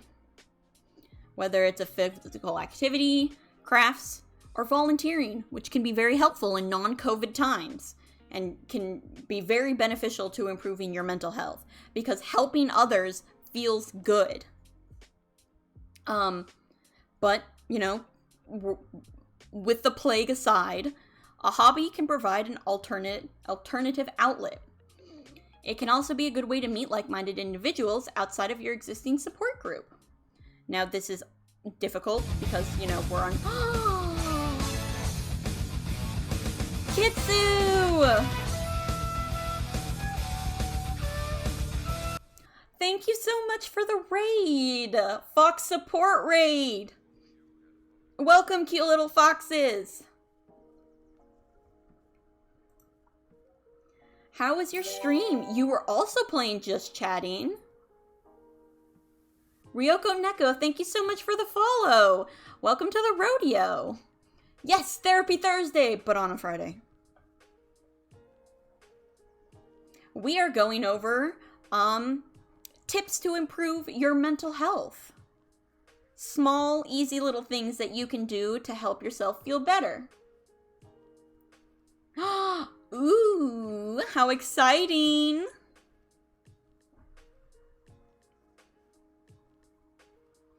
You have mental health, that's great! Mental health is very important. And making sure you maintain a good mental health, especially in these times, is very important. So welcome everybody. Well, you just joined at the end of this infographic, but thankfully, the next one I have provides a bit of an overview to everything we've talked about, if it would like to exist right now. You want,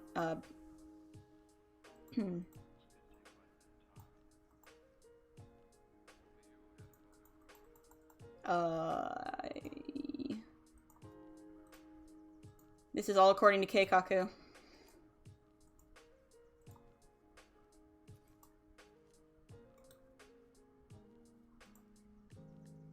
Yeah, the picture's right there. What will you show? Okay. No, you just... Guess I'll die.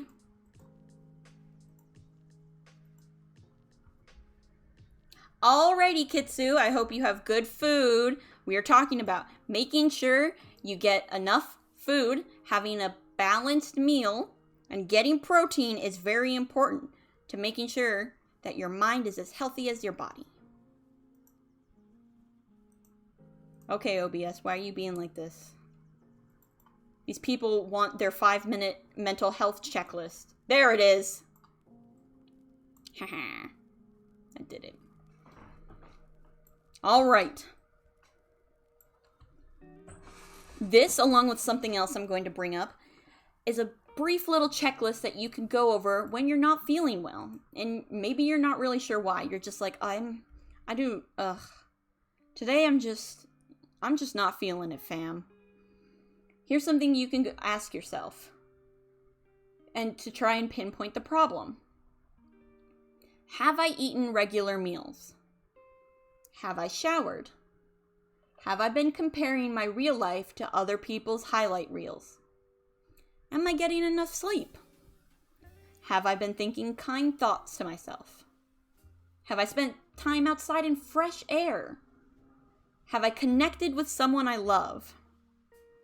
Have I moved my body today? We talked about how getting regular meals, nutrition, protein, vitamins is very important because that provides energy and fuel for your brain. Have I showered? Taking care of your body can be very difficult when you're not feeling mentally well. But how we are feeling physically often reflects how we are feeling mentally. So even though it can be so difficult, sometimes taking a shower, getting clean, taking care of your body can help you feel better. Have I been comparing my real life to other people's? Have we spent too much time on media? Do we need to disconnect? Are we comparing our entire lives with these brief moments that other people are sharing with us? And more importantly, is that productive? Do I need to step away? Do I need to take a break from this? Am I getting enough sleep? Sleep is the most important thing. Are you getting your 7 to 9 hours? Is it actually restful sleep, or are you constantly waking up? Are you doing it on a regular sleep schedule?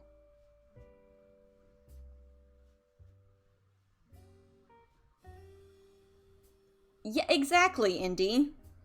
It's, even if it's just a slight change of the negative self-thoughts. Saying that it's gonna be great once I get my shit together is better than saying, nothing is going to ever get better. For a long time, I went from, I would always say, I hate myself. I hate myself. I hate myself.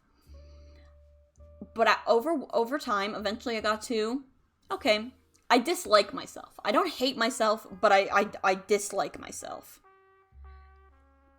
Aiming to only dislike yourself instead of hating yourself is not usually what people would consider an ideal goal. But baby steps is what matters when you're trying to change your negative thought patterns. Because it's easier when I went from, okay, I don't dislike myself, I just feel neutral, I don't feel one way or another about myself. And then eventually I would get to, okay, you know what, I'm kind of a good person. I have some redeeming qualities. Taking it step by step by step is a lot easier than going from I hate myself to I like myself. So those kind of things that Indy is talking about, those reframing your issues, is very important. And goes along with, have I been thinking kind thoughts to myself? Even though it's gonna get better once I get my shit together isn't the kindest thought, it's better than saying it's never gonna get better.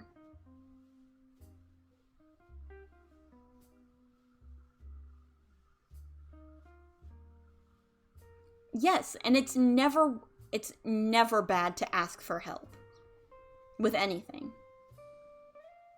And you should never feel bad or feel ashamed for asking for help. Because other people might have insights that you don't. Other people might have coping methods that worked really well for them and might work really well for you too. But being able to reach out and connect is very important.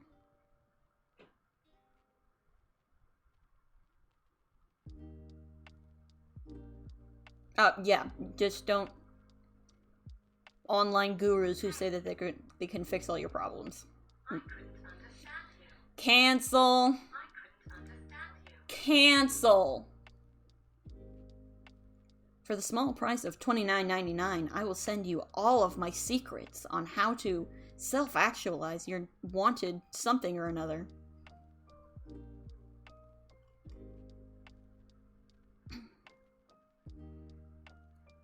Have I moved my body today? We also went over the importance of exercise.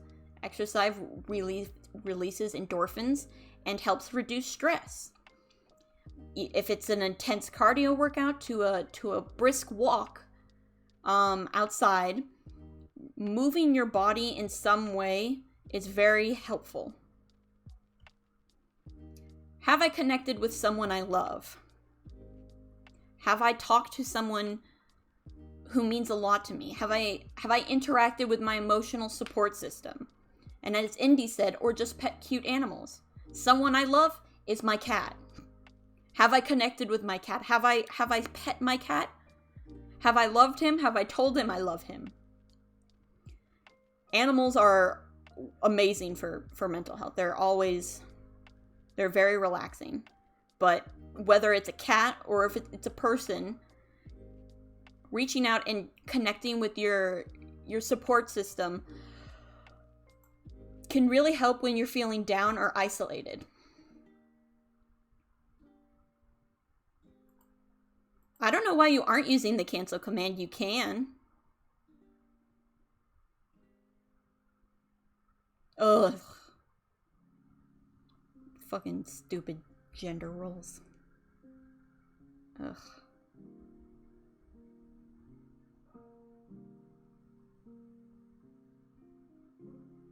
You can use cancel in Therapy Thursday.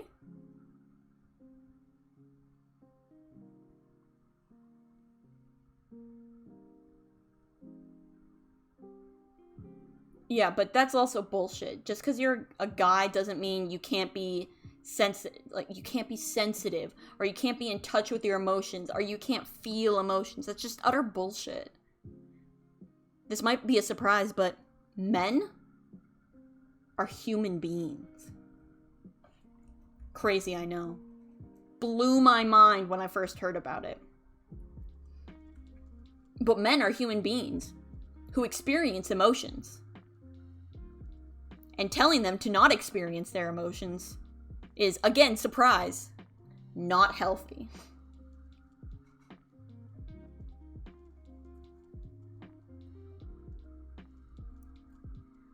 And lastly, have I spent time outside in fresh air? Spending at least 15 minutes outside in sunlight can significantly boost your mood. Being in nature, absorbing that delicious vitamin D, can really, really help. If that's not a possibility, as in you live somewhere where it's constantly raining, investing in an SAD light can be equally as helpful.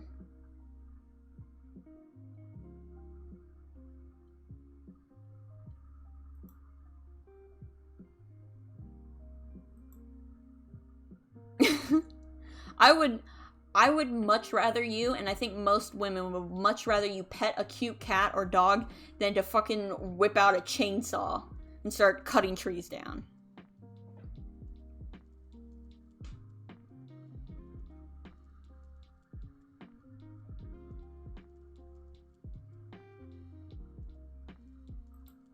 But yeah, there's nothing wrong with self-care. Self-care, #self-care, isn't just for women. Nor is being in touch with your emotions or expressing your emotions to regain your manliness. Emotions are part of the human experience. And telling half of the population that they are only allowed to experience like 2 emotions, it doesn't help anyone.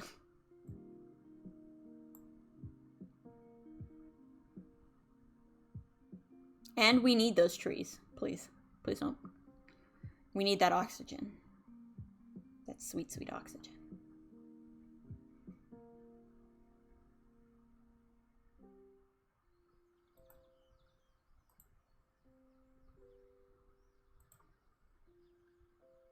We do. Oh! Oh, I hate that. Oh my god, it's such... the West is dying. And it's just like, shut the fuck up.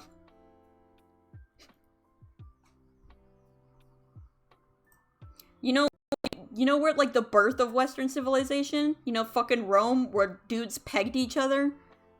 We are just returning to that. Shut the fuck up.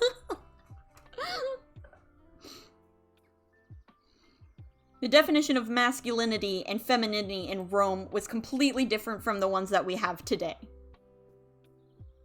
Surprise, masculinity and femininity are social constructs, and social constructs change throughout time.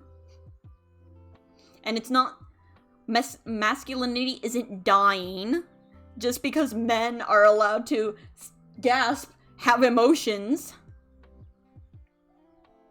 Yeah, declining birth rate. I'm sorry, do you know how many fucking people are on Earth?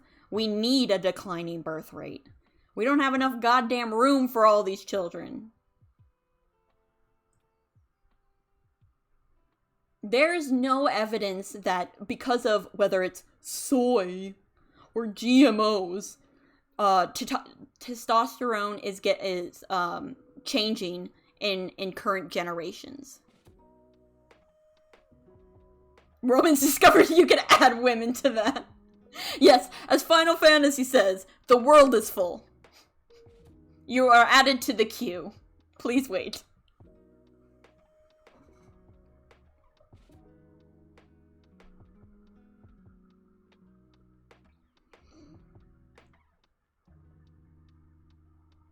People who hold on to those ideas, strict ideas of, yes, exactly, crying was considered an act of a true... I think we should bring that back. Expressing your emotions is a true sign of masculinity. Because you're not afraid of what all these other people think. You are in touch with who you are, and you allow yourself to experience your emotions. Like, emotions should not be gendered. You know, sadness should not be feminine, and anger should not be masculine. There's a reason all of us experience these emotions, and suppressing them doesn't really do well. Oh, yeah, no, I know what you're talking, yeah, no, I know that. Accomplices, yeah, you know, helpers, if you know what I mean.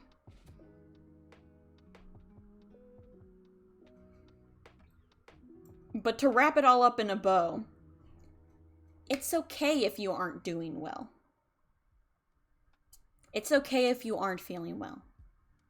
It's okay if your mental health isn't the best. It's okay if you're sad, if you're upset, if you're scared, if you're angry. These are normal human emotions, and you are allowed to feel them. There should be no embarrassment in feeling these emotions, and there should be no embarrassment in saying that you might need help, that you're struggling. I try and always look at it in the framework of physical illnesses. If you broke a bone, people would understand if you were crying. Your bone just snapped. It's not embarrassing to cry because your bone is jutting out of your arm. And and people don't look down on saying, "Hey, I need a doctor. My arm is broken." I would like to think most people would be like, that is unacceptable, a thing to do. Mental health is the same way. There's nothing wrong with saying that you have an issue and that you would like some help fixing it. So, unless the people who are gonna tell you to just pick yourself up by your bootstraps, next time they break a limb, you tell them to, nah, just snap it back in and walk it off.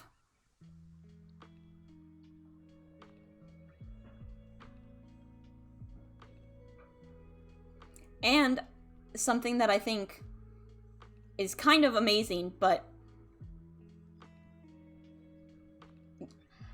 yeah, and fun fact, physical pain and emotional psychological pain are the exact same thing. The areas of your brain that activate when you are physically hurt are the same that activate when you are in emotional pain. It's literally the same. The pain you feel from breaking an arm can be the exact same amount of pain you feel when someone breaks up with you. Yes, for real.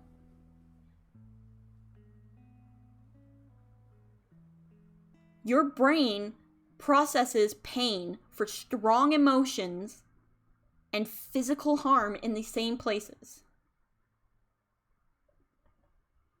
It's not any different.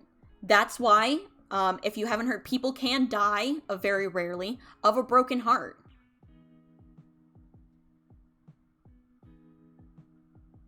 Hello, Spartan.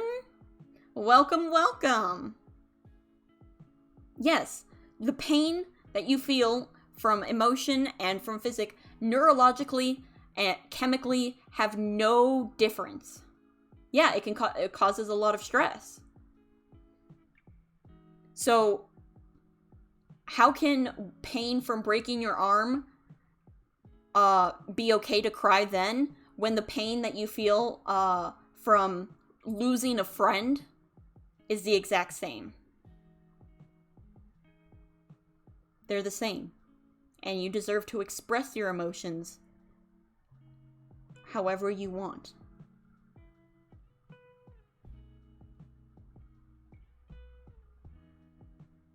Oh, yes.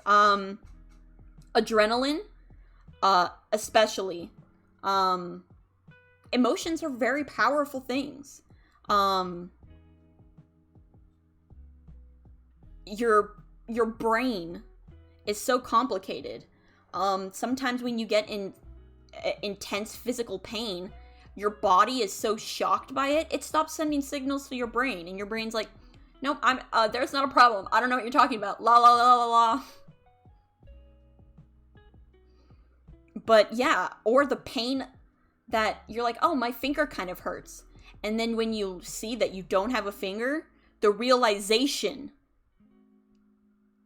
that you are severely injured causes more pain than the actual pain that you were experiencing before. Pain and our emotions are strongly linked together. Just like everything that we experience is strongly linked to our emotions.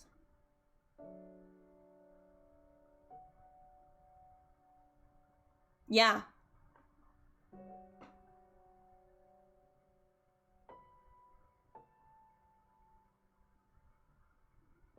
Oh no, Spartan! Oh damn. How can I will refund you your points. I can't raid today. It was gonna be a surprise. One of my good friends is re-debuting today. That's actually why I'm streaming at this time right now. So that way we can, sneak over there.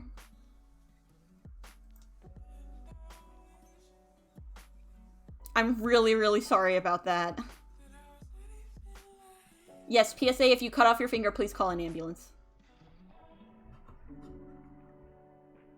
Oh, no, it's okay. I mean, I was gonna tell y'all, like, in, how time work? Like, 7 minutes.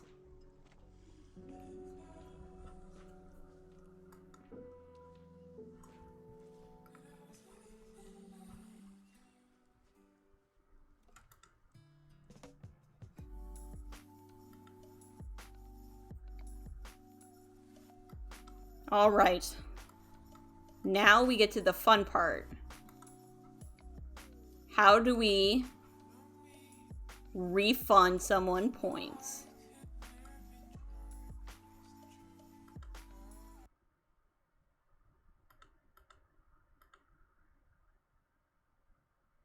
Oh, my music. No, come back.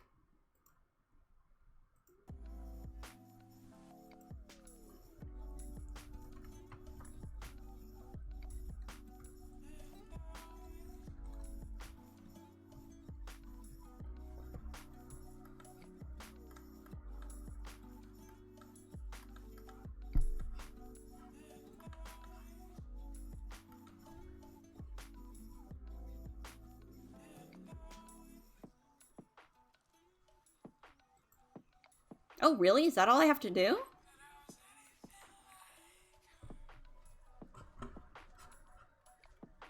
I can do that.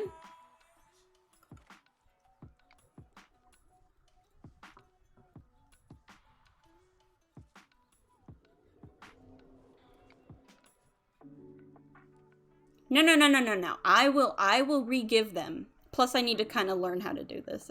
You know, that's probably a thing I should know how to do.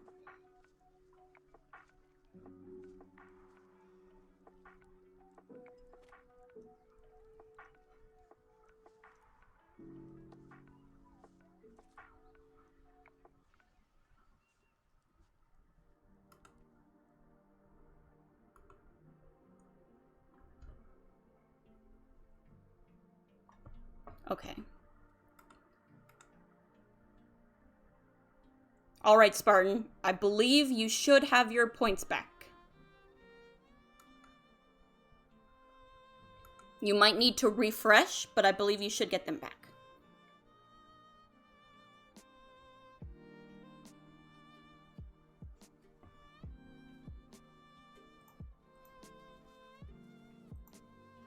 No.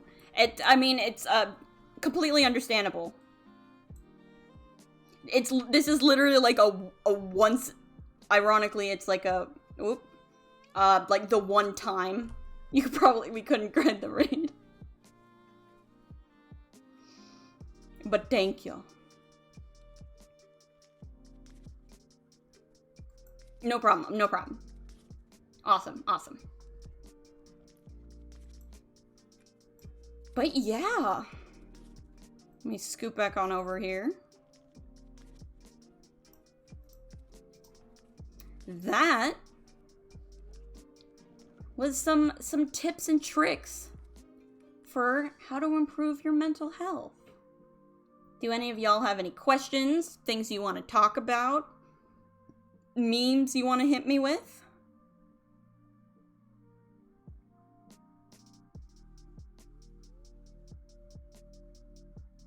Yeah, next time, please feel free to do so. I'm sorry.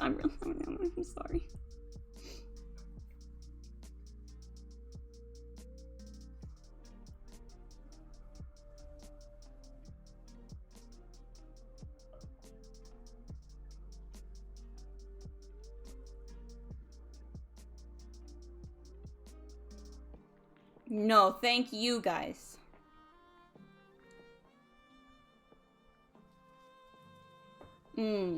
Comparing myself to others. That's really difficult, especially because society often teaches us and encourages us to compare ourselves to others. The things that I often do when I find myself comparing myself to others is I try and ask myself, why am I doing this? You know? Am I comparing myself in hopes of you know, learning about different ways that I can improve myself, or am I doing it because or am I doing it just to feel bad? Or am I beating myself up about it? Trying to ask, okay, by comparing myself to other people, what am I gaining from this? Is this helping me? If not, why bother with it? I'm not them. I can never be them. So I should try and focus on being me.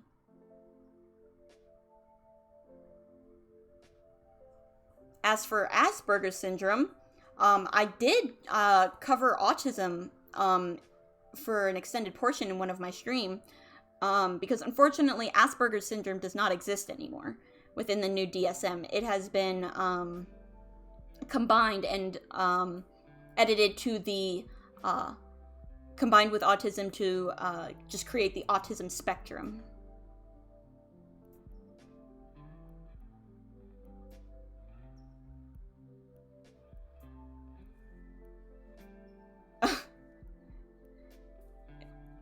If at any time you're sleeping while the sun is out, you're lazy. Rude. What if you work a night job? What if I'm recovering from COVID and I need to sleep and rest?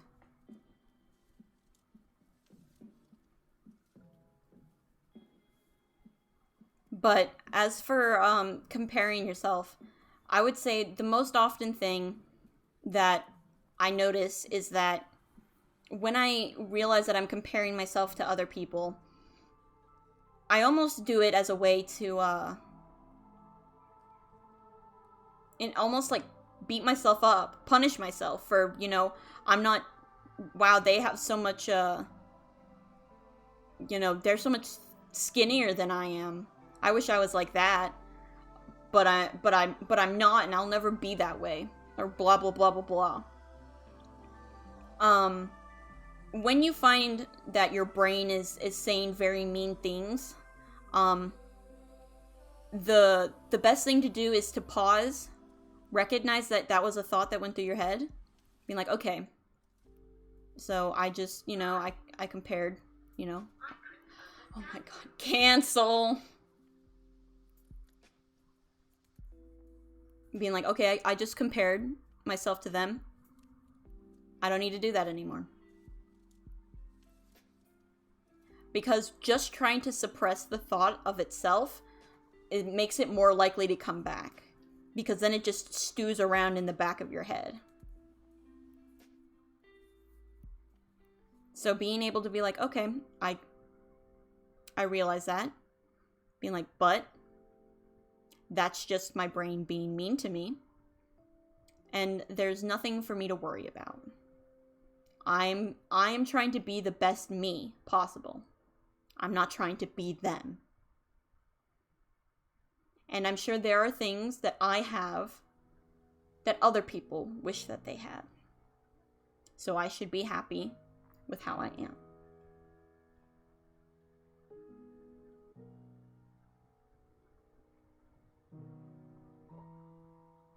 Gosh, Indy, where are you getting these things? Who's saying this?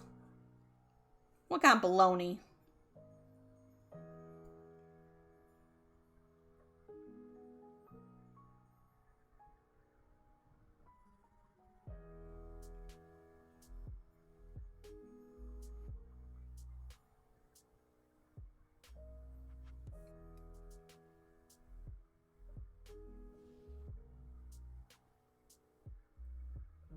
Yeah, being able to accept yourself in all of the different facets of yourself is really people be yeah, okay. I'm kind of live action. I mean, I am moving and it is live. Does that count?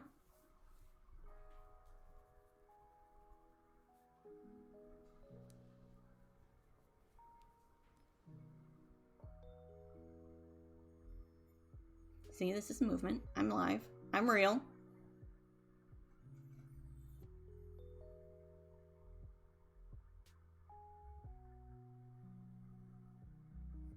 Yeah, I get that. Yeah, having a night job must be really, really difficult.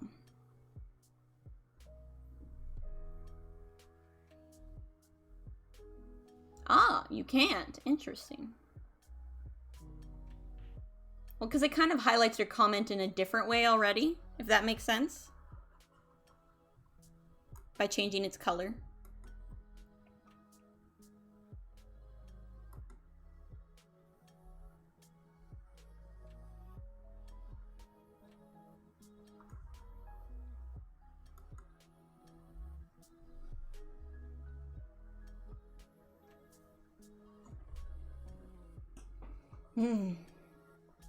But now, we vibe, and we wait for 7:30.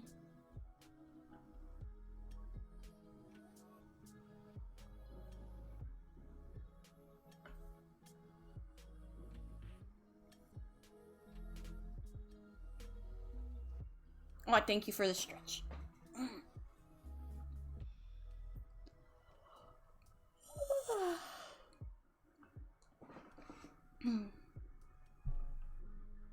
Oh, God, yeah, Indy, I know. I mean, like, people who don't even know anything about it, but they just judge it.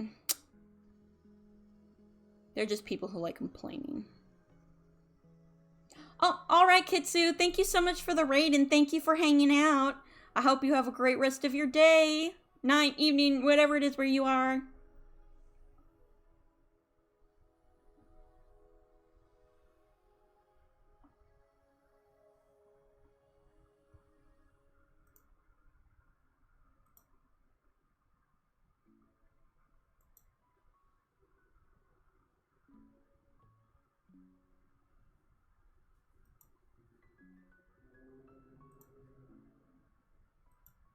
Oh, no, it's not the same. That's not a hobby. That's a disgusting food choice.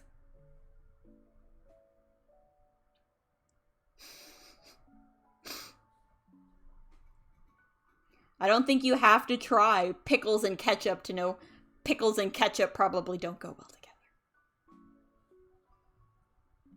You know, just dip a pickle in ketchup and eat it.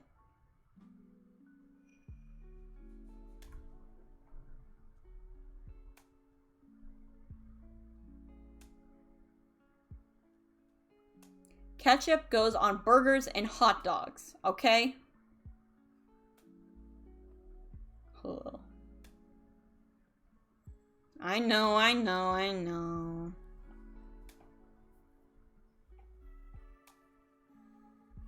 Okay, you know what? Fine. You know what? I will go order it right now. Will that make you happy? I will go buy it.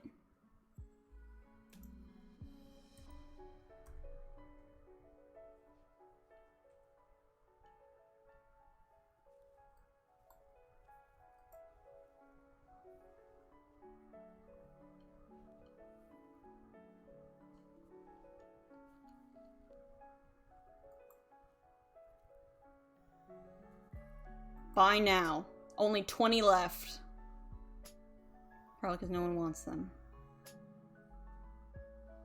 Alright, here we go. I am paying $12 to have a Canadian bag of chips sent to my house. Okay.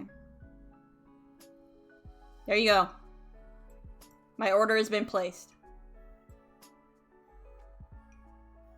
It says that they will arrive Monday.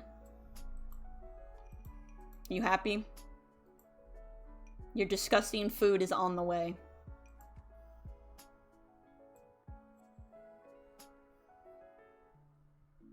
What? Ew, what? Ew, God, why would you, what? Drinking, what? No. 1, who drinks tomato juice anyways? 2, what? Is your friend okay?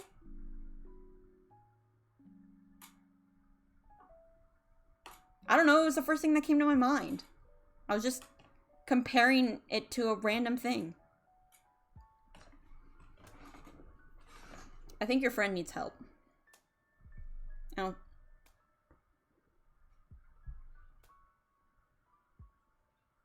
Oh! What? Oh! God! Cancel! I couldn't understand you. Cancel. That's disgusting. Oh my God. My brother used to dip apple slices in ketchup, but he was a child and he grew out of it, not a full-ass adult dipping cheese in chocolate milk.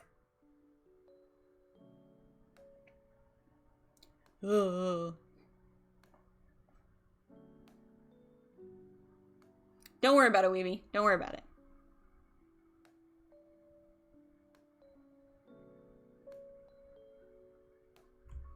Ooh. Okay. It should be starting soon. So, I'm going to preface this by fixing my body. So, the reason that we've hung out is we are going to raid one of my close friends, Goodnight Snack, for their re-debut. They have a brand... Oh, Cheez-Its! That's still horrible.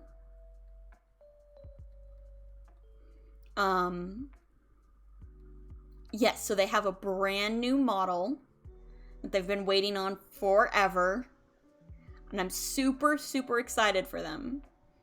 𝒮𝓊𝓷𝒾𝒷𝑒 has been with me since the literal beginning.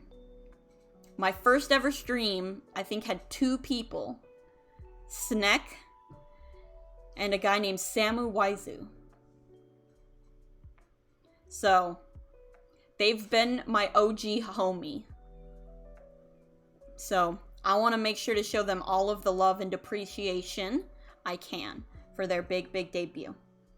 Because they support me a lot, and they don't have nearly as much followers as they should. They're sassy. They're funny. They're a snack. They do, they play video games, and I have Therapy Thursday. They have Weeb Wednesday, where they play visual novels. It's pretty pog. Me, and Senpai have, played with Snack in Phasmophobia several times, too. And they're all around a cool person. Oh, by the way, Snack uses, they, them pronouns. Just so y'all know in advance. But, yeah. They're super pog.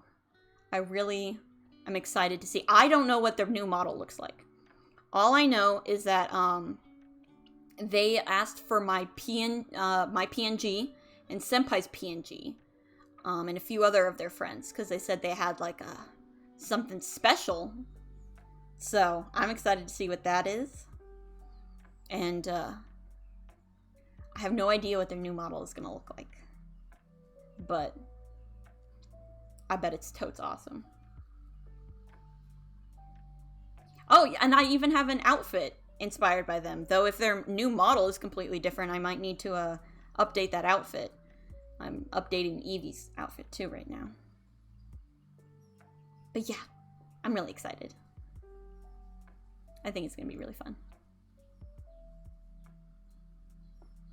I mean, because they were technically... it wasn't really a debut. I don't know. Does your first live stream count as your debut? Or is it just your first live stream? Is it a debut if it doesn't, like... if it's not, like, a... debut? That sentence did not make any sense.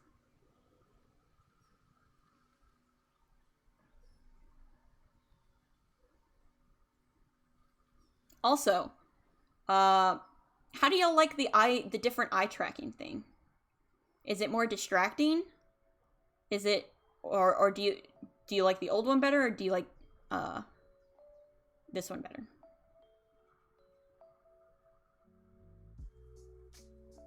I had a debut video.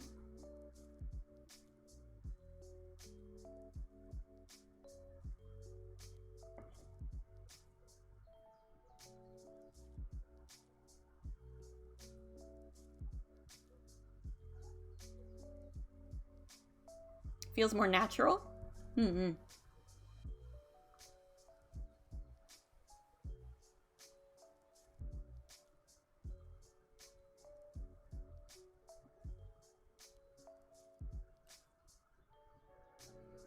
I know it has, VFace has wink support too, but I'm terrified that my eyes are gonna constantly be half-lidded if I turn it on.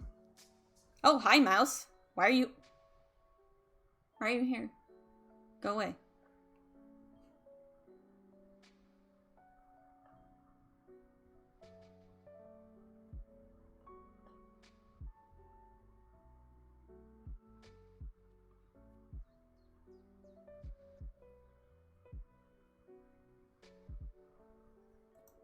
All right. 1 minute. So, we're going to do something a bit different from our usual raid call. We don't usually raid after Therapy Thursday, but since we're going to their debut, obviously.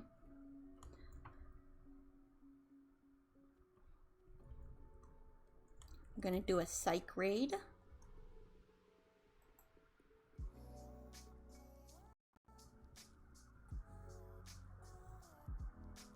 With the heart for people who have the sub, and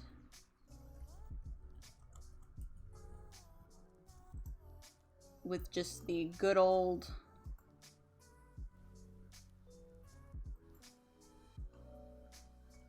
Where's the Twitch heart? Twitch heart, please.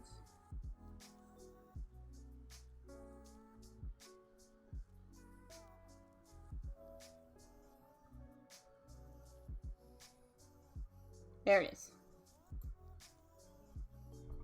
Well, they're not live yet. As for people who start out as IRL streamers and then switch to VTuber, I'm assuming you're talking about like the whole big like Pokimane thing. I don't know. It's kind of it's hard. I mean, like if they were like just a small IRL streamer and then switch to VTuber, I understand. Yeah, I realize that now, Evie. It can be a bit frustrating, having someone as big as Pokimane switch to a VTuber, but you know, they're allowed to do what they want, and if they feel more comfortable VTubing, then that's what I want them to do, because that matters more than, you know, wanting to keep, you know, gatekeep our community or wanting it to be, you know, smaller. People's comfort and how much fun they're having matters more. So, even though I'm conflicted on it, if that's what they want to do, then I want them to do that. And who knows? Maybe that means the rest of VTubers will get more people will get into watching VTubers.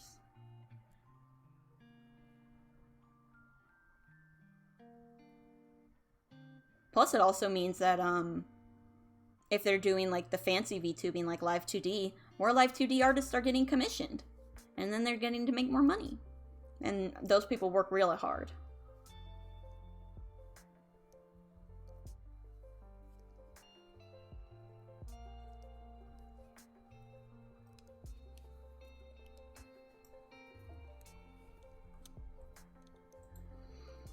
Oh my god, it's 2 minutes past their debut time. Where are they? I need...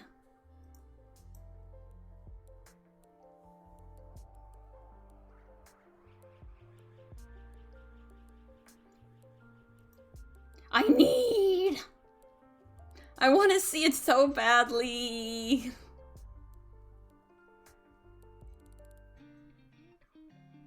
Oh yeah, no, as soon as they fucking go live. As soon as I can hear that they're there, and that, because I don't want to raid while they're like, you know, getting ready, you know? But you fucking bet the first thing that's gonna happen when they go live is I'm raiding them.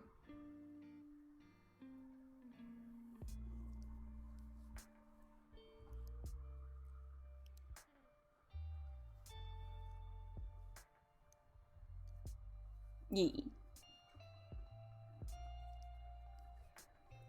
I need to get me some cool stinger transitions like Snick has.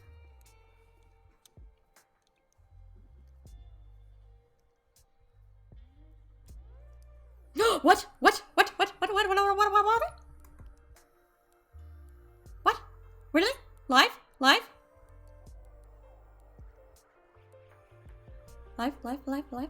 Live?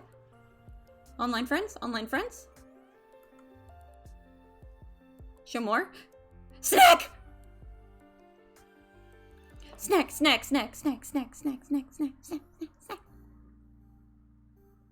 Ooh, excitement. Oh, that looks so cool! They're starting soon. Screen looks so cool.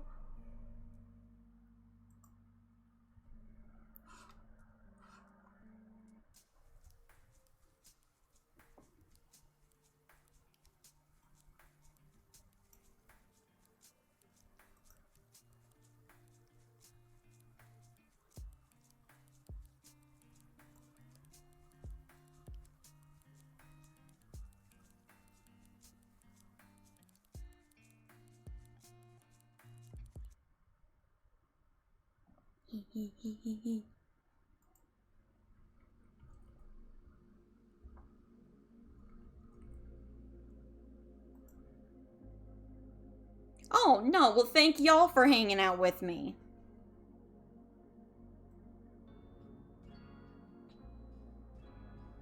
Okay, okay.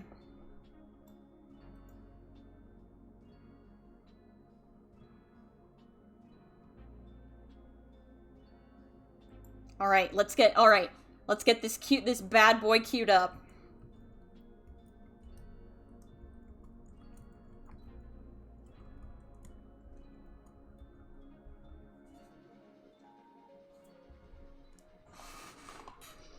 Ooh.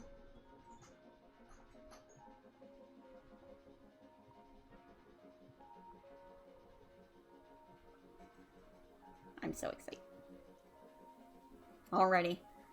Hope y'all have your raid call messages ready. Thank y'all, as always, for hanging out with me on this Chill Therapy Thursday.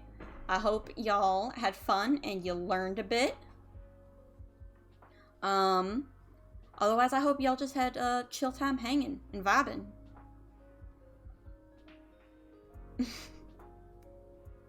The next time I will be streaming will be Monday, 12 p.m. PST for our usual Chill Monday stream.